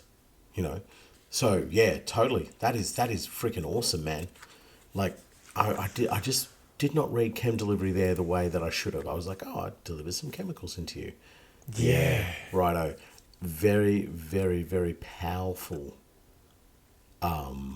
weapon in the sense, I think from a lore point of view, it's a very powerful weapon because it is so, it's a very powerful weapon because it's such an intimate weapon. Do you know what I mean? It is something you've got to implant within yourself. You've got to take that step to, get something so foreign and horrible implanted into you and then use that against somebody else. Yeah, I think this is probably one of the best weapons we've read so far in terms of taking, an evil or nasty character and allowing them to use this, and then being able to use the chem delivery to further, like, double down on exactly what their torment manifests like. And it's probably a great way to have one of our big bad characters come along as well. Dude, Yeah, I'm no. now picturing this, like, it's moving away from, like, the Blood Pact and the Sons of Sek. This noble that's gone down the route of, Slanesh and has somehow gotten their hands on this, and it's taken, they've had to break their soul multiple times to get to this point where they think this is the only way that they can get what they want. Maybe they want to be the next in line for the throne, or to run the family, or it's a Gilda who's traded it and, has made a couple of bad bets and, finally gets it into their arm, and all that disgusting existence that is them is what's flowing out. Like, it's that self-loathing, it's that corruption inside, like. And I really as soon like as they that. got it in there, they just went, I've made a big stuffy uppy. Yes. Yeah, I was just about to say, like, they put it in, they go, yes, I have the weapon to rule everything. And they put it in, they're just like, oh, I've now turned my malice and my hatred into a concentrated form. And it burns me. It hurts me. And I'm down a path that there is no turning back from. At any stage before I put this needle into my arm, I was going to have a chance. And now I'm gone. Yeah. Yeah, right. I love this. This is one of the best weapons we talked about in terms And of... it's only 50 credits. Like, how? I know we're not really talking about credits and that sort of thing there. This is 50 credits. It's only a legal 9. So a Venator gang, if you make them outlaw or whatever, they're getting this from like the get-go. This is what. Wait, they get it from a gecko. Is that where they buy them from? Yeah, like huge lizard traders. Oh, right. Shout That's out to the amazing. Bad Zone Lizard Police Force, which is basically just Judge Dredd mixed Yeah. with like lizards. I still Not think that's very, one of the not very greatest gang effective ideas though. I've ever heard. Not very effective though. They do a lot of sunbathing in the ash waste. Yeah. Just like Honestly, sitting there, wouldn't just you? warming up their blood. Yeah, well, true. All right, so moving on to our spoiled weapon, because I revealed the name already. The Gore Gore. Drinker Axe. We already know what this is. Some weapons have a supernatural hunger that drives their wielders to kill. The Gore Drinker Axe is such a blade, sending those bold enough to grip its haft into a killing frenzy. Such is the ferocity of the desire that friends and foes become equal in the eyes of the fighter. Each one merely another victim for their axe. Gore child. Pardon? It's Gore child. It's got. It makes them punch their friends. Yeah. The classic Khan is my best friend moment. No, we've been mates for seconds. Dead. Yeah, basically it is every form of, except it's not a chain weapon. Oh, it might be a chain weapon. It's a chain weapon. Melee, sorry, melee, reckless, and rending. Obviously, all these have the esoteric thing as well, so they can't be taken in accordance with any sort of upgrades or anything. But the Gore Drinker Axe, if we compare that to, let's say, a chain axe, let's get a chain sword, melee, parry, rending, chain glaive, I'm not melee, parry, rending. Yeah, melee, parry, rending. It's a chain axe. It's Gorechild. It's Gore child. It's Necromunder's version of a Gore child. Yeah, They're just like, I'm just thinking of anything. I'm like, it's got to be an axe or something like that. But no, and you could be really boring and give this to like a corpse grinder cultist. No, I want to see a Goliath. I want to see a pit fighter. I want to see an Escher who has just given in to combat drugs like Frenzon and Slort, and she's just gripped onto this roaring chain axe that she just physically cannot let go of. yep. Can I escalate your idea? If you Further say up Cordor, I swear to God. No. House Gordor? Catalyst. House Catalyst. With Oh, this. The worst possible clown you'll ever see. Just Yep. like, what is it doing? It's killed all the other clowns in that car, and now it's coming for me. it's killed And that the was- car. Yeah, it's killed the car. That was 200 kills in that very, very, quite affordable sedan. I don't know how he did it, but anyway, he's still coming for me. So, yeah, I imagine a House Catalyst member with this thing. Oh, dude. If you could imagine a Spira getting their hands on one of these. Oh, the Underhive would be gone. Like this thing would just go down into the Underhive because it would need to try and sate the desire of the axe, which is then pouring into itself. This is the flip of the Desire's Needle, where Yeah. it is it's Gore Drinker pouring its desires and needs into the wielder. Do you know what I mean? It's pouring that hunger, that bloodlust, that rage, everything into the wielder. Whereas the needle was the opposite; it was the darkness within the person coming out. This is where you grip this weapon, and the very notion of putting it down, the very notion of it being out of your presence, sickens you, makes you feel wrong, makes you feel like you are doing something immoral against what you could or should be doing, which is chopping heads, taking skulls, taking names, the whole workup. This is clearly a Cornate blessed weapon. And Corn was lucky enough to go, you know what? My favourite boy, Big K, which is Big Khan, obviously. Yeah. Not to be mistaken with Jakarta Khan, happens all the time. But he has just dusted a little bit of Khan salt onto that to that weapon before it's gone out of the forge, wherever it was made, and has gone. You are going to punch all your friends in the face as well. So any of your mates get near you, give them a taste of the chain blade.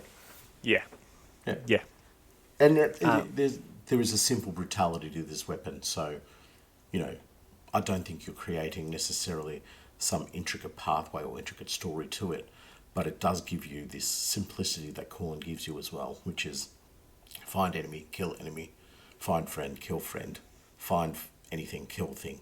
Well, there's not really much to go into it there because it is classic Corn. Corn cares not from whence the blood flows, only that it flows. And yeah, doesn't matter if they're on your side, the other side, just happen to be walking outside. Like at the end of the day, it is blood for the blood gods, skulls for the skull throne, and we validate parking. Yes, but you're right in what you're saying. It is, validate the parking, kill everything in sight. Yeah.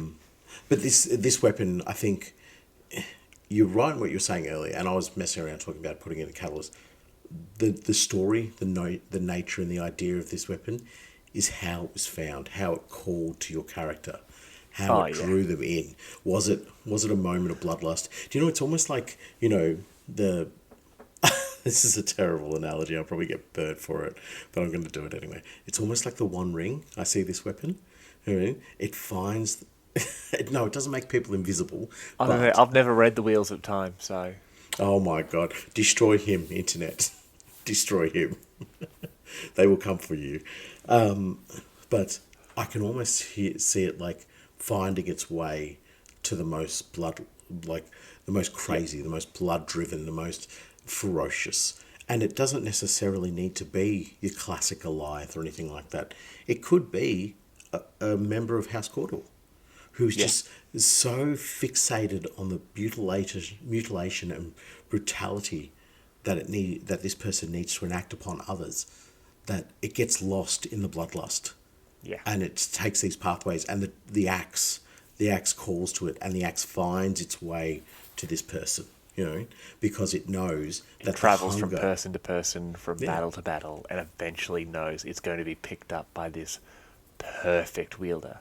Yeah, exactly. To sate its hunger. It's no noble pathway it's taking. It's saying, I'm such a hungry weapon for blood that I will drop into your hand. It's like this eternal hunger that it has. That's a cool origin story, I think. Yeah. Anyway, let's move on to our next weapon, which is the Hex Iron Blade. Forged from the cogs of the first gate manufactura of Necromunda, Hex Iron Blades are said to be quenched in the blood of Helot workers. Chaos cults covet these relics because they represent the torment and misery of millions, locked into a single sharpened piece of metal. Ooh, am I just straight away Dark Mechanicum vibe off this thing? I'm picturing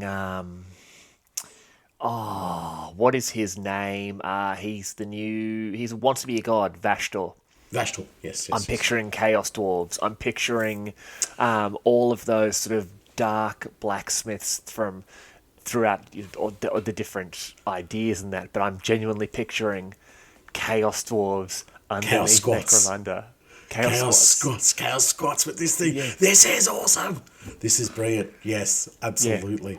Oh my, this is enough for me to build a gang of them. There was Adam, he had that as one of his gang ideas. Yep. Oh wow, this weapon is the fundamental need for that gang. Yep. You know what I mean? It is the machines calling to these Ironhead squats, saying, come dabble, come fix, come find. And then eventually the machine spirit's like screaming and speaking out and drawing them closer. And they find this old manufactura, and inside of it is all manner of arcane and forgotten and heretical technology. Oh, that is a gang idea and a half. Think about it this way though. That is this thing. It's obviously close range, right? Yeah. Strength +1, 1 damage. Cursed, esoteric, melee, parry. Cool. Sorry, melee. Um, it's AP -3. Yeah, right. So It's it's 25 sharp. creds. Do Wow. your so it's an average weapon, but if it hits you, your armor means nothing. Let me ask you a question. Not it's rules wise. Can you have multiples of this weapon? Why not? Oh man, you could take a Venator gang equipped with these things. It's like the weapon represents their unity. Oh Do you know yeah, what I they're mean? not unique in any way, shape, or form. Give everyone a 25 cred hex iron blade. Yeah, absolutely. And have the model, they got to look like cogs. Do you know what I mean? It can be an axe, it can be a sword, it can be a scimitar, it can be whatever it wants to be, as long as it's got the cog blades on it. Do you know what I mean? That would look so cool. And Oh, have them, dude, it literally just says hex iron blade. What? yeah, Yeah, exactly, what's to blade. say they Yeah, aren't an axe and then a sword or a dagger and yeah. a like I'm trying to a think of other bladed weapons. Like imagine like a big. You can put it as a two-hander even. Who cares? You know, just like a bit like a quarterstaff with a yeah. blade attached to the end of it, like a halberd type thing. I'm and sorry, Adam, I'm totally like stealing your idea, but I've done it about 8 dozen times. yeah, I know Literally, it is. The Mortytown Locos was where I got the Timmytown Locos from. His what was the latest one I stole? The Flesh Eater Courts guys, where I was convinced it was like, Yeah, yeah, that's a great idea. that's That's super original. He messaged me literally as he was listening to it. He's like, "You did it again, you son of a bitch." so yeah. But this would Welcome. be this would be proper chaos squat. So they are they're corrupted. They are properly corrupted because it's not their desires or their worship or anything like that. It is the great manufacturer that they've been now residing in that has bled into them, and they become Okay. part machine. Yes, Oh yes, you knew yes. exactly where I was going with that. I'm picturing them as, and we'll eventually, we should do a squad episode. Are they? We Have they? I don't think they've had a book yet. So But obviously, they rebuilt Necromunda, and with Vashdor, and I'm loving reading about Vashdor because I think he's just such a cool character. And the way he apparently is able to affect the Ironkin of the Leagues of Votann, I can imagine that these squats maybe belong to a group who have been operating in the depths of the hives for millennia, and yeah, that's their job. They keep these ancient systems that keep the hive going, running. Like no one yes, knows they're there. It's just they get up, they fix the machines, they run, and they have groups that deal with the other squats and that. But their job is to keep this machinery going, and one by one, generation after generation, they've just started getting weird. And yeah, they have the groups that come out and deal with the other squats and deal with hivers and deal with like the Imperials and whatever, and that's cool. But you don't see what's going on in their hold in this ancient manufactorium, where they have been becoming one with the machine, and the machine, because maybe it's a machine spirit, maybe it's a demon, maybe it's the influence of Vashdor. It's been speaking to them, and it says we can do better. We can create, and they've broken down these the cogs, and they're sacrificing the feral humans that they've captured, and they've created these hex iron blades, and they're like, with these we can cast down the inferior machines and make our own machines rise up above, and maybe they're no longer praying to the Votann, or maybe their Grimnir is now thinking of that their Votann has a new name, and it's Hashut, and oh yes, they yes, yes, they yes. start changing their armor. So instead of the Votann style horses and rams and that, it's a bull, Yes, and yes, yeah. We're completely stealing Adam's idea, but yes, yeah. the So, skin starts to harden. yeah, You know, they start weaving the bones of their victims through their beards, and yeah. then old Ragnar over there turned. He grew extra legs, and now he's like a centaur man. And we've got hobgoblins, and yep, I love chaos dwarves. I can tell. Well, look, I would probably still keep it more along the 40k inkling and have them like, remember the old thing with corn where their armor would fuse to their flesh. Do you know what I mean? Yes. But I see Yes. them as so doing that, like the armor starts to fuse, and then they begin. Well, let us build upon the armor that is fused to my flesh. Now that it has Yep. become one of me, I will add a limb. I will add this. I will add that. Do you know what I mean? And so they begin to become weirder and more, but not in that mechanicum weird where there's lots of mechadendrites and cables and all that coming off, but more in like you take Votan and you just begin to let the technology just become a little bit extra bonkers, and Yeah. where the Yeah. you have the tech mites and they look very unique in the way that they are. They imagine adding that to the armor, but a very corrupted manner. A little bit of like Yeah. loose cabling, a little bit of a lens. Like say, instead of having a single lens for a scope or something, it has like multiple, and it's almost like a mad mechanic trying to assemble something and going, well, you need a Yes. 10 times zoom, but what if they're further away? Well, we need a 20 times zoom, but we can't modify the 10 times zoom, so we just attach that one. But then what if they're really close? Well, we just put a little reflex scope on there, and this scope suddenly becomes this molded, melted thing that is just, it all makes sense to the mechanic, but from the outwardly, it's just like an insane looking piece of technology. Yep. That's Yep. the sort of aesthetic that I see happening for them. And I don't want to harp on too much longer, but I will because it's my podcast. You can take that idea and have them worship the buildings. Do you know that they Worship worship the the great machinery. yeah, but I'm saying go even beyond that. Like the machinery is one thing, but these great halls that house the machinery, they become these venerated places. Do you know what I Yep. mean? And they Yep. become places where we very much like, the Crux Terminators has a small 0 point nothing of the Emperor's armor within the Crux, right? They shave off little parts of the building and put it within themselves. They just take off these little things. So their temple is just scarred, and it makes sense to them because they are also scarred themselves. So Yeah. they become representations of their home. Yeah. Anyway, And that the was my gang name for them would be the Reforged. yes, yes, yes. Or the Dark Iron Head Squats. No, obviously Rick Forged is much better.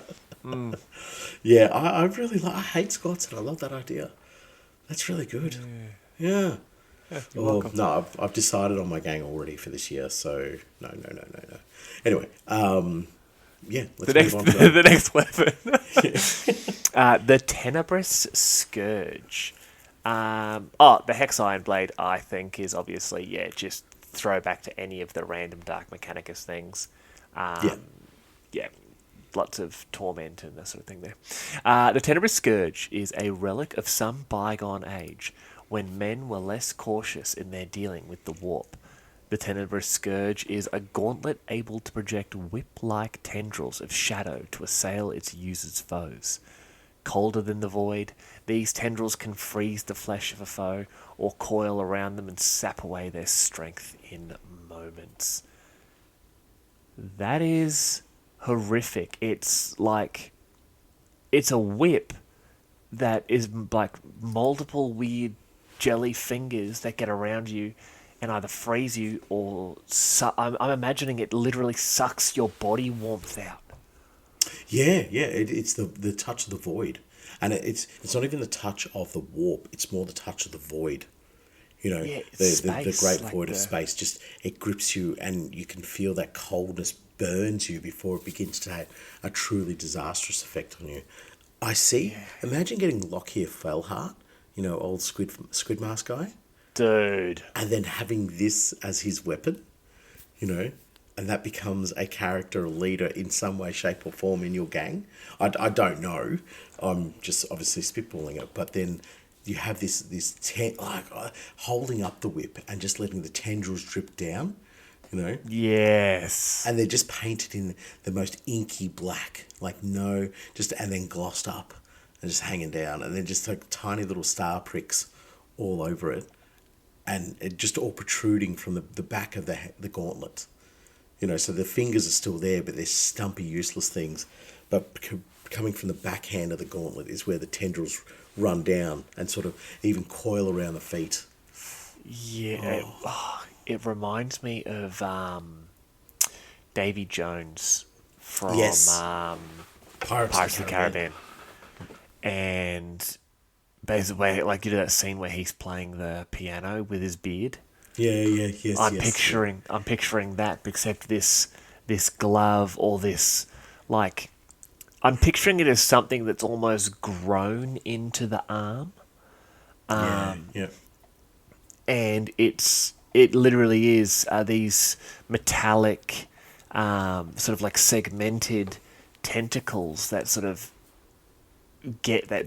crawl out of it, and it's the suckers, so like they can grab you and they can emit and they can like flash freeze you, or if they get around you, it's instead of freezing you, it feeds on you, and that's where it sucks away your strength. Like it because it I mean, if you look at the rules here, the Tenebrous Scourge, Entangle, like, already I am all about it. You can't fight if it's wrapped around you and is stopping you from moving. Yeah. Then we have... I will bring out the rule for Entangle, because I don't think we've talked about that yet this episode. Hit scored by weapons with the Entangle trait cannot be negated by the Parry trait. In addition, if the hit roll for an Entangle weapon is a natural 6, any reaction attacks made by the target have an additional -2 hit modifier. Yeah, it's wrapping around you, it's grabbing your arms, your wrists, your legs, it's stopping you from going. Melee power versatile. I don't know why that's the word I've picked to mock you with. Oh, you're doing it deliberately. I thought you were having a moment for the whole episode. I'm No, just like, no, no. tell It's the audience how you pronounce Lehman Russ. Layman Russ. You're wrong. Continue with the It's Tenebrous because he is French, much like my boy Carlos Valois. It is Lemon Russ. Yeah, right. That's why he left the Space Force. They realised he was French. He was just gone. Go on, keep it going. Get out of here. I'm going with the 13th Company, and I'm never coming back. Why not? We're going to a wine tasting. Exactly. And yeah, so it's short range and it's versatile, so it's got a long range of 3+. So this is great where you have this guy behind one of your, like, let's be honest, shit kickers of the gang. You charge them, and this old Tenebrous Scourge, Lakia Fellheart, comes up from behind and is just jelly fingers over the top. Yeah. Or I can almost see it like almost like an anime type thing where these things shoot forward. There's a certain amount of speed and like almost like a snake going forward, sort of a whip to them. They jump out and then they lock in, and when they lock in, they just begin to burn and take away the power of the opponent, and just slowly bleed them out. This isn't a weapon of like, you know, I'm going to lop your head off or I'm going to tear you limb from limb. This thing grips you and hurts you before it kills you. Yes. Yeah. Yes. I think this kind of weapon is definitely something that becomes a major part of the character in the sense of who they are and what their story is.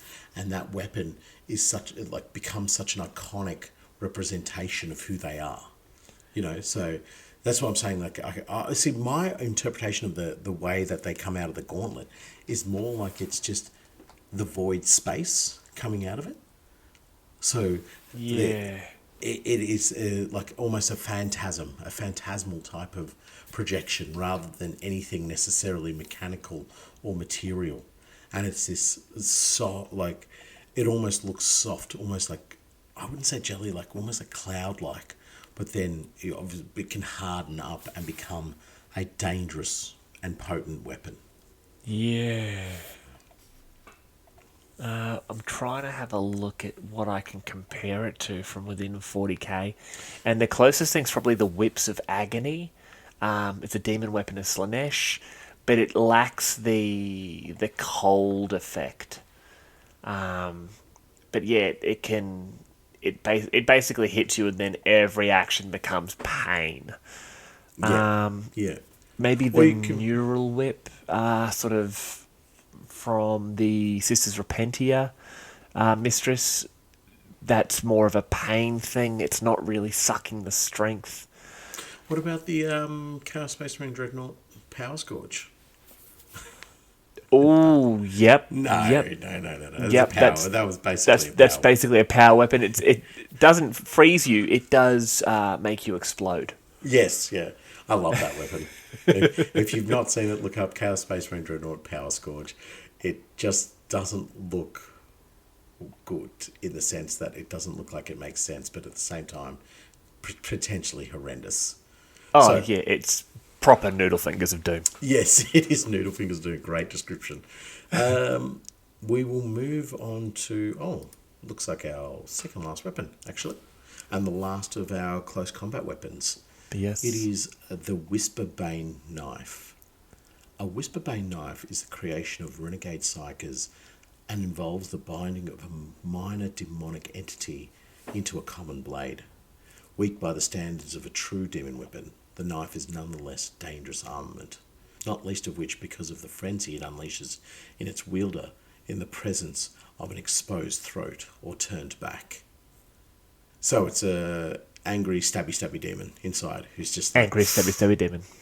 like this is the D&D player of Necromunda who wants to be a rogue, who has been playing D&D with his mates and has just gone, do you know what, I'm sick of this, I'm going to play this for real. Gets himself one of these tiny little demonic knives or Whisperbane knife with a gibbering little demon. It's just like, that person's going to get back to us. Kill.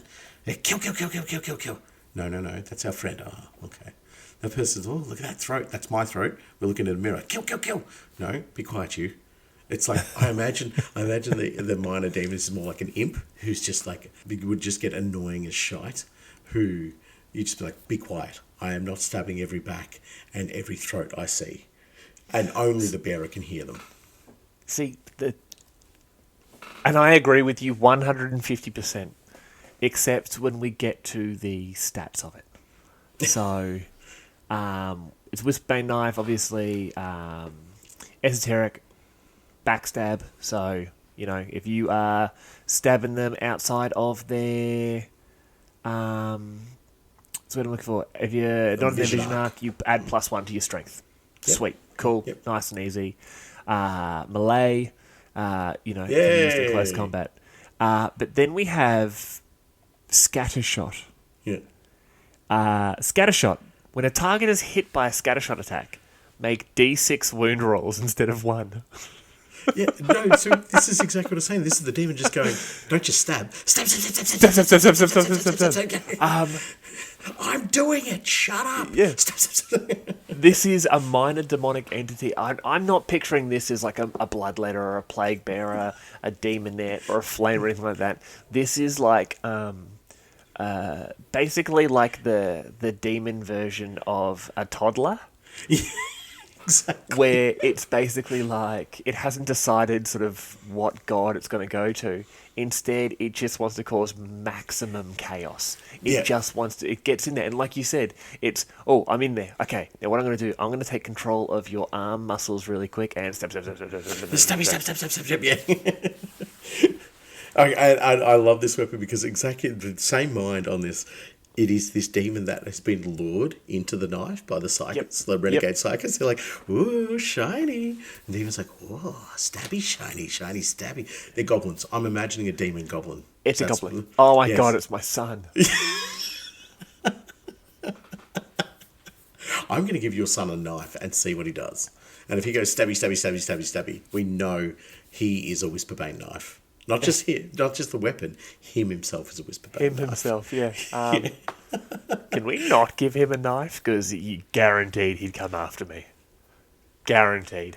Well, that sort of makes me we want to be no, good. we got him this sort of just quick look into my personal life. We got him this Hot Wheels sort of like thing where you slam these things down and it launches the cars. It's got like rubber bands in there and it shoots them. They go up the track. They do a loop to loop, and he realised that he can disconnect it, load cars into it, and chase me and shoot the cars at me.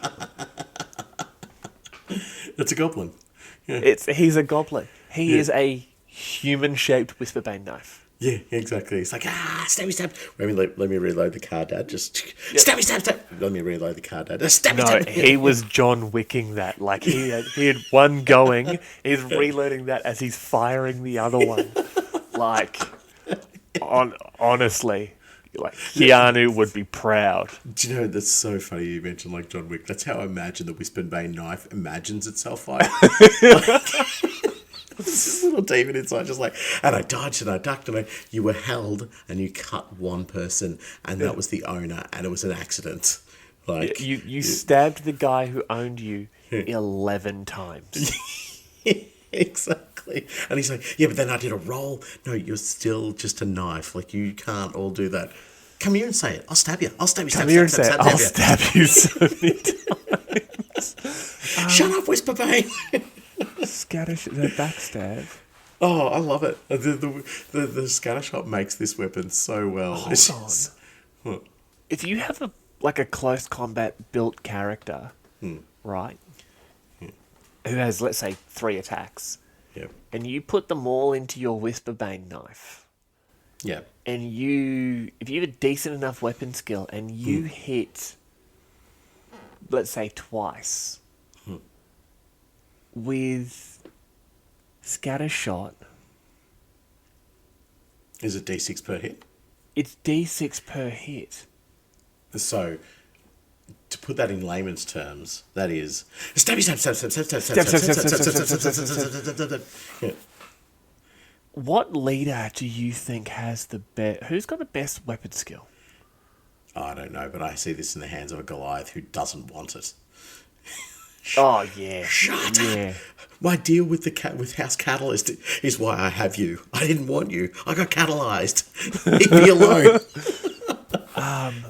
The Whisper. Okay. Yeah. I'll put it on an Orlock arms master. It's accuracy +2 in short range. So weapon skill 3, you're hitting on a 1, so you're hitting on 2s. Weapon skill 4, even your average fighter with weapon skill 4, weapon skill 5, you're still hitting on 3s. This further, it gives notion to the idea that the weapon itself is helping the fight as well. Yeah. So once it gets close to the it's that tiny demon. yeah, it has a Goblin Doom Diver demon inside of it. So it's like, God, I'll it is assist nice. with.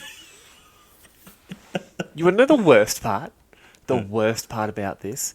It's illegal 11, all right? Pretty hard to get, all right? Somewhat hard. It is 30 credits. And you know why it's hard to get? Not because it's a difficult weapon to use or anything like that. Nobody wants it. Nobody wants it. wants the little whispering demon in the knife annoying you, but only 30 credits by 2. 1 in each hand. Stab, stab, stab, stab, stab, stab, stab, stab, stab, stab, stab, stab.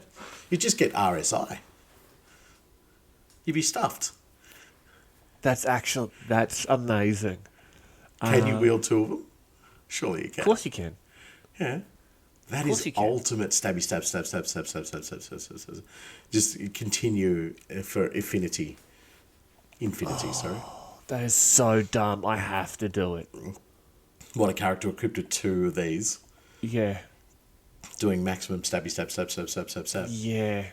Come on, remember we started talking about Xenarch Death Arcs right before Arc, and I bought 2 of those bad boys at Arcramunda, and all I did was just stomp face with them.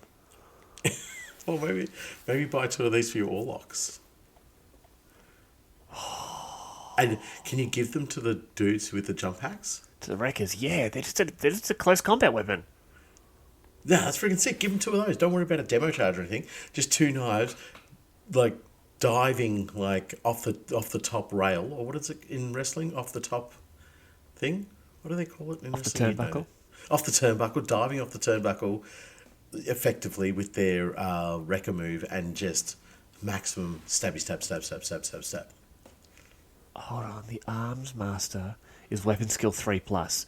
Plus 2. Hitting on ones. I'm hitting on twos. No! Boring. Give it to a wrecker. Give it to a wrecker. Give it to a wrecker. Can they take? They'd be useless, but who cares? No, they can. They can. Oh my god, they can. Weapon skill 5 plus. I'm hitting on threes. Beautiful. Easy done. I'm hitting on threes. Oh. Oh, this is so dumb. I love it. And yeah, you just jump into combat with both blades. It's cool. This is like my favourite idea so far. Hold on, that's one attack. Oh, it's one attack.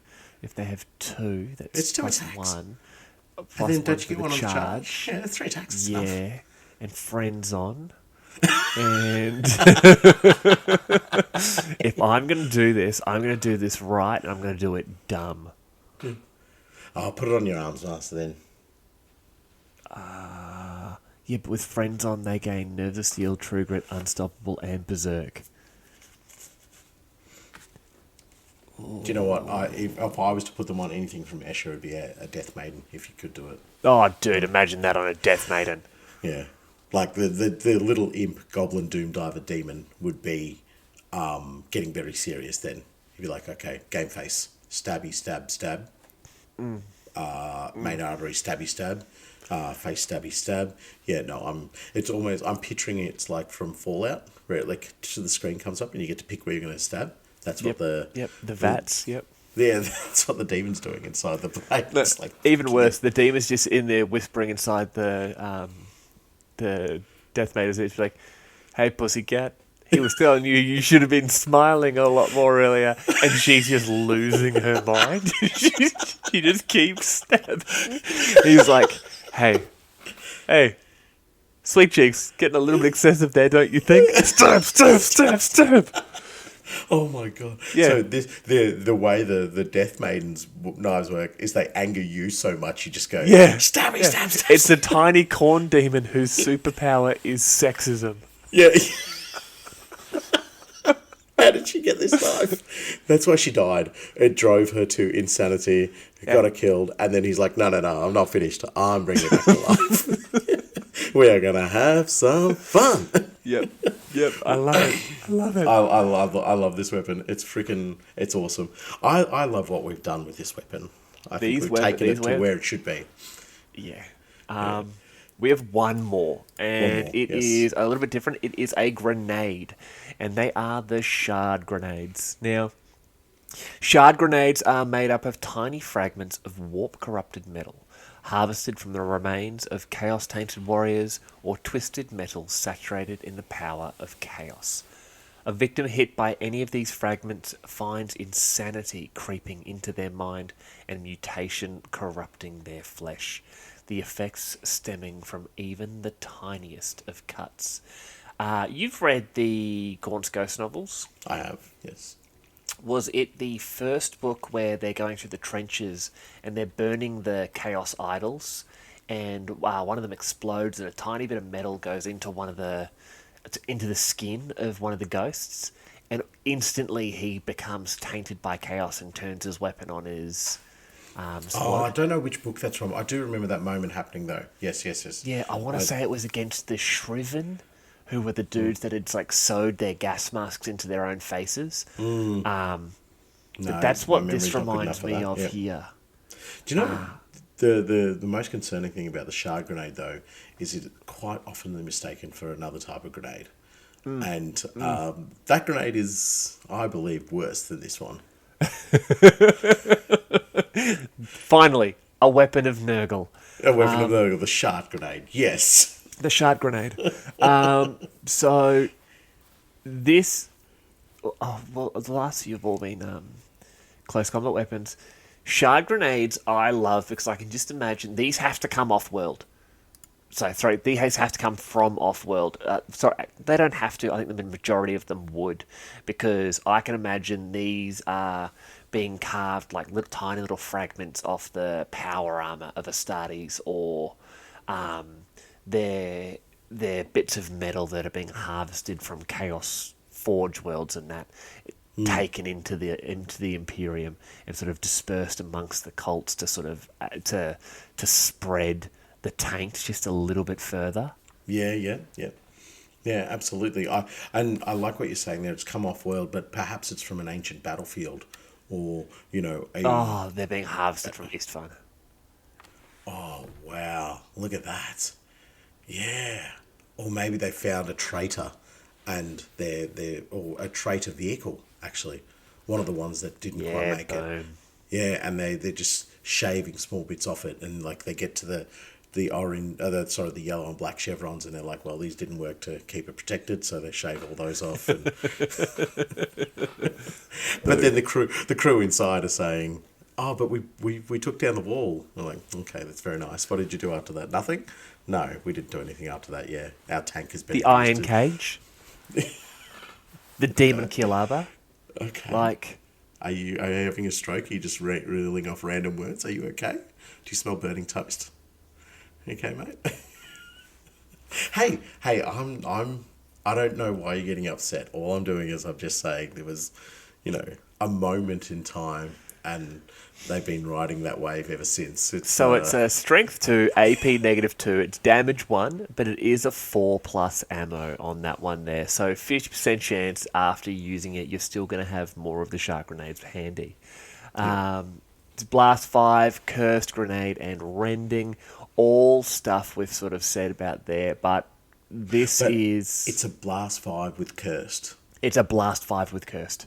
It's hold this for me. Oh wait, you're all going to the asylum. Yep. Yeah, you don't have to hurt them. You just got to hit them. Ah, see, this is what you give to Ogryn. You give this to Ogrins, you put them, get 2 or 3 of them, sit them up there on one side of the battlefield, and you are just hurling them strength ×3 across the battlefield. What's their strength, like 4 or something? Yeah. And then if you can boost their strength in any way. Yeah, you're literally just using them as, like, insanity mortars. Oh, yes, that's awesome. That is really, really cool. I love that. You can And almost they're mount 30 credits. Come on. You could mount them like almost like a shoulder mount. And so the Ogryn is almost like a stick shambler in a way. It's got a little mortar crewman on the back. Just it's like poof, poof, just firing off these rounds like a little. Do you know the M240? I think it is. Yes. It's an American grenade Yes. launcher. So just like something like that mounted on the back, and this little person just sort of like just firing away with them, turn after turn. It'd be Yeah, a rattling. It'd be a chaos rattling. Chaos rattling for sure, fused with the grenade launcher. No. Oh, yeah. Yeah. And so then this thing is mounted onto the back of the Ogryn and just sits there just like firing off its little rounds. That's like really dark, dystopian, gothic of 40k, where or you can even fuse it with the Ogryn as well, or both fuse with the gun and the Ogryn. It's this little growth, almost like that, the Zinchian character. I can't think of his name. He's from fantasy. The Cursling. The Cursling, yes. Yeah. So you would have this like weaker thing, but it's the accurate part of it. And then when it runs out of grenades, it just, I don't know, has a snooze. It's just like, Yeah, okay, it go passes fight, out. Ogryn. Yeah, that goes back to that Chaos Forge we were talking about earlier, where they're all being produced and they're running down the what's the word you said Yes, before? they're the conveyor belt. Conveyor belt, and they're just falling into that black hole, and it just happens for a second that they don't have any more. Yeah, and so it just goes to sleep until it feels the mechanisms working in the grenade launcher again. It's like Yeah, it feels a grenade ready to load and fire, and looks up and the battle's over, but just fires off one just for giggles, just like yep, somebody hold on to that. Yeah. perfect. Yeah, I like it. So Ogren's obviously that increased strength would help them launch those grenades, I guess, a little bit further. Because I've had a Goliath player do that to me. Like, took some nonsense, increased the strength, and then threw a grenade like, I don't know, stupid inches. I was like, what? How'd that happen? And yeah, I ate dirt pretty quick from that. So It happens. It does, and respect to them. So yeah, I'm liking the shard grenade as more of a utility. I think it's It's definitely right up there as something that can just cause your opponent to just be like, leave me alone, please. Don't do Okay. this. So, what was your favourite weapon of all Oh, of them? well, what do you think? I think we can both agree of all of the corrupted weapons, the Desire's Needle is definitely the best. No. Weaponized toxic masculinity. I want my goblin demon in a knife. I'm taking a whisper I bait want, knife. Yeah. I want Goblin Demon and a knife. Yeah. And again, it has like traits of like the One Ring, where it just drops off and just tries to stab people, but it can't do anything, so it just sort of flips on the ground. It just shakes. It just shakes like, stop it. We will go find something to stab in a minute, please. Just I'm Oh trying yeah, to because whoever negotiate. owns it would be yelling at the knife, just be like, "Stop! I'm trying to have a recap with my friends. Stab, stab, stab, stab, stab, stab, stab, stab, stab, stab, stab. Fine, girls. I'll be back in just a moment." They're like, "What? What is she talking?" Walks outside, stabs just some poor scummer to death. Sits back down. All right, so what we talking about? That's right. We should go and kill some Goliaths. Who are you? Why have you sat at our table? Stab, stab, stab, stab, stab, stab. I can just imagine the usher to say, "You're embarrassing me. Like we are renowned for our swordplay, and you are embarrassing me. You need to stop." You talk to this knife as if it were a toddler, like 100%. Oh, gold. I love it. Absolutely love it. Yeah, that's my favorite weapon by far. If in terms of story, in terms of lore, I would probably say, it goes between the Gore Drinker axe and the Kai Hell spear. Like if I was to go like proper, grimdark, but the reality is the Whisperbane is my favorite. But what is your favorite, sir? Which one? The Whisperbane knife. 100%. Guaranteed. Good. Yeah. I don't get me wrong, the Hex Iron Blade, the being forged from those yeah. cogs, Yeah. is an incredibly close second. And the idea of the reforged, yeah, dude, just I love it. I love it. I think there's so many. What's the word I'm looking for? There's so many different ideas you can go with here, and yeah.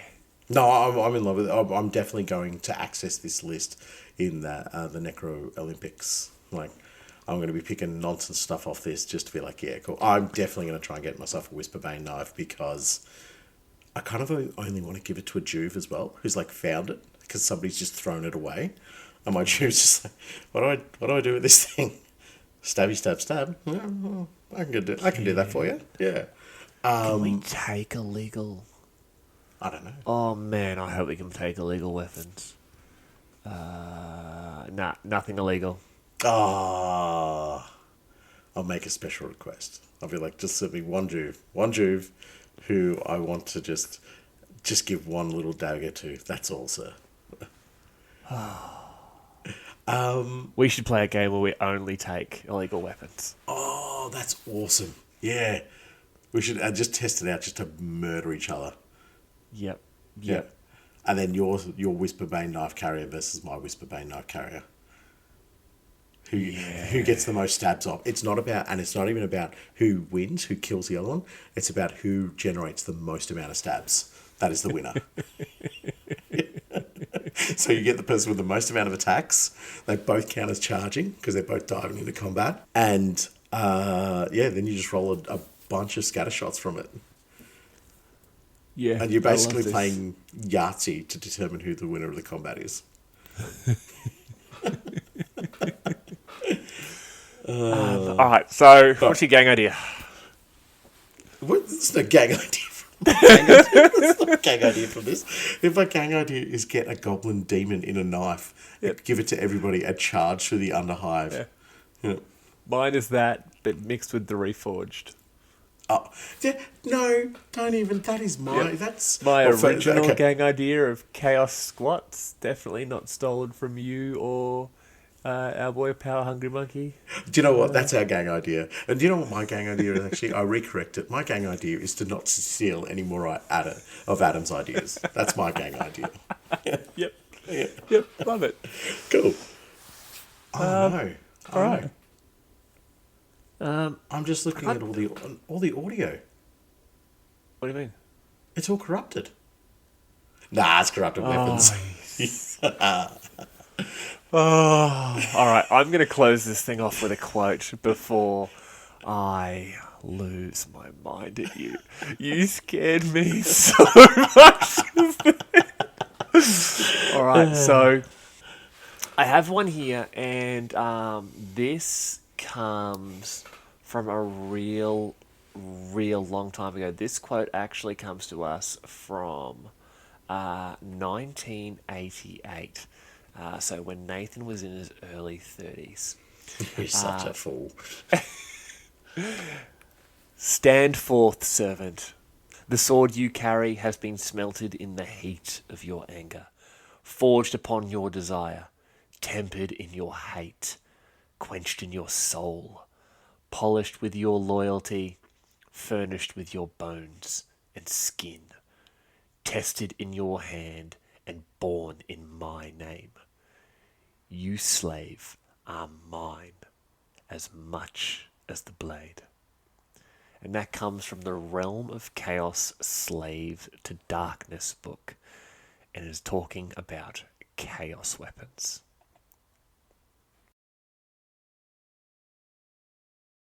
And that was our latest episode of the Underhive Lorekeepers podcast. I am Spamiel, and on behalf of the Lorekeeper team, thank you for listening. Please follow us on our social media pages available in the show notes, and don't forget to follow and review us on your preferred podcast platform. As always, if you have questions, complaints, corrections, or if there is a tiny goblin demon living in a knife telling you to, and I quote, stab, stab, stab, stab, stab, stab, stab, stab, stab, stab, please reach out to us at underhivelorekeepers@gmail.com. Thanks.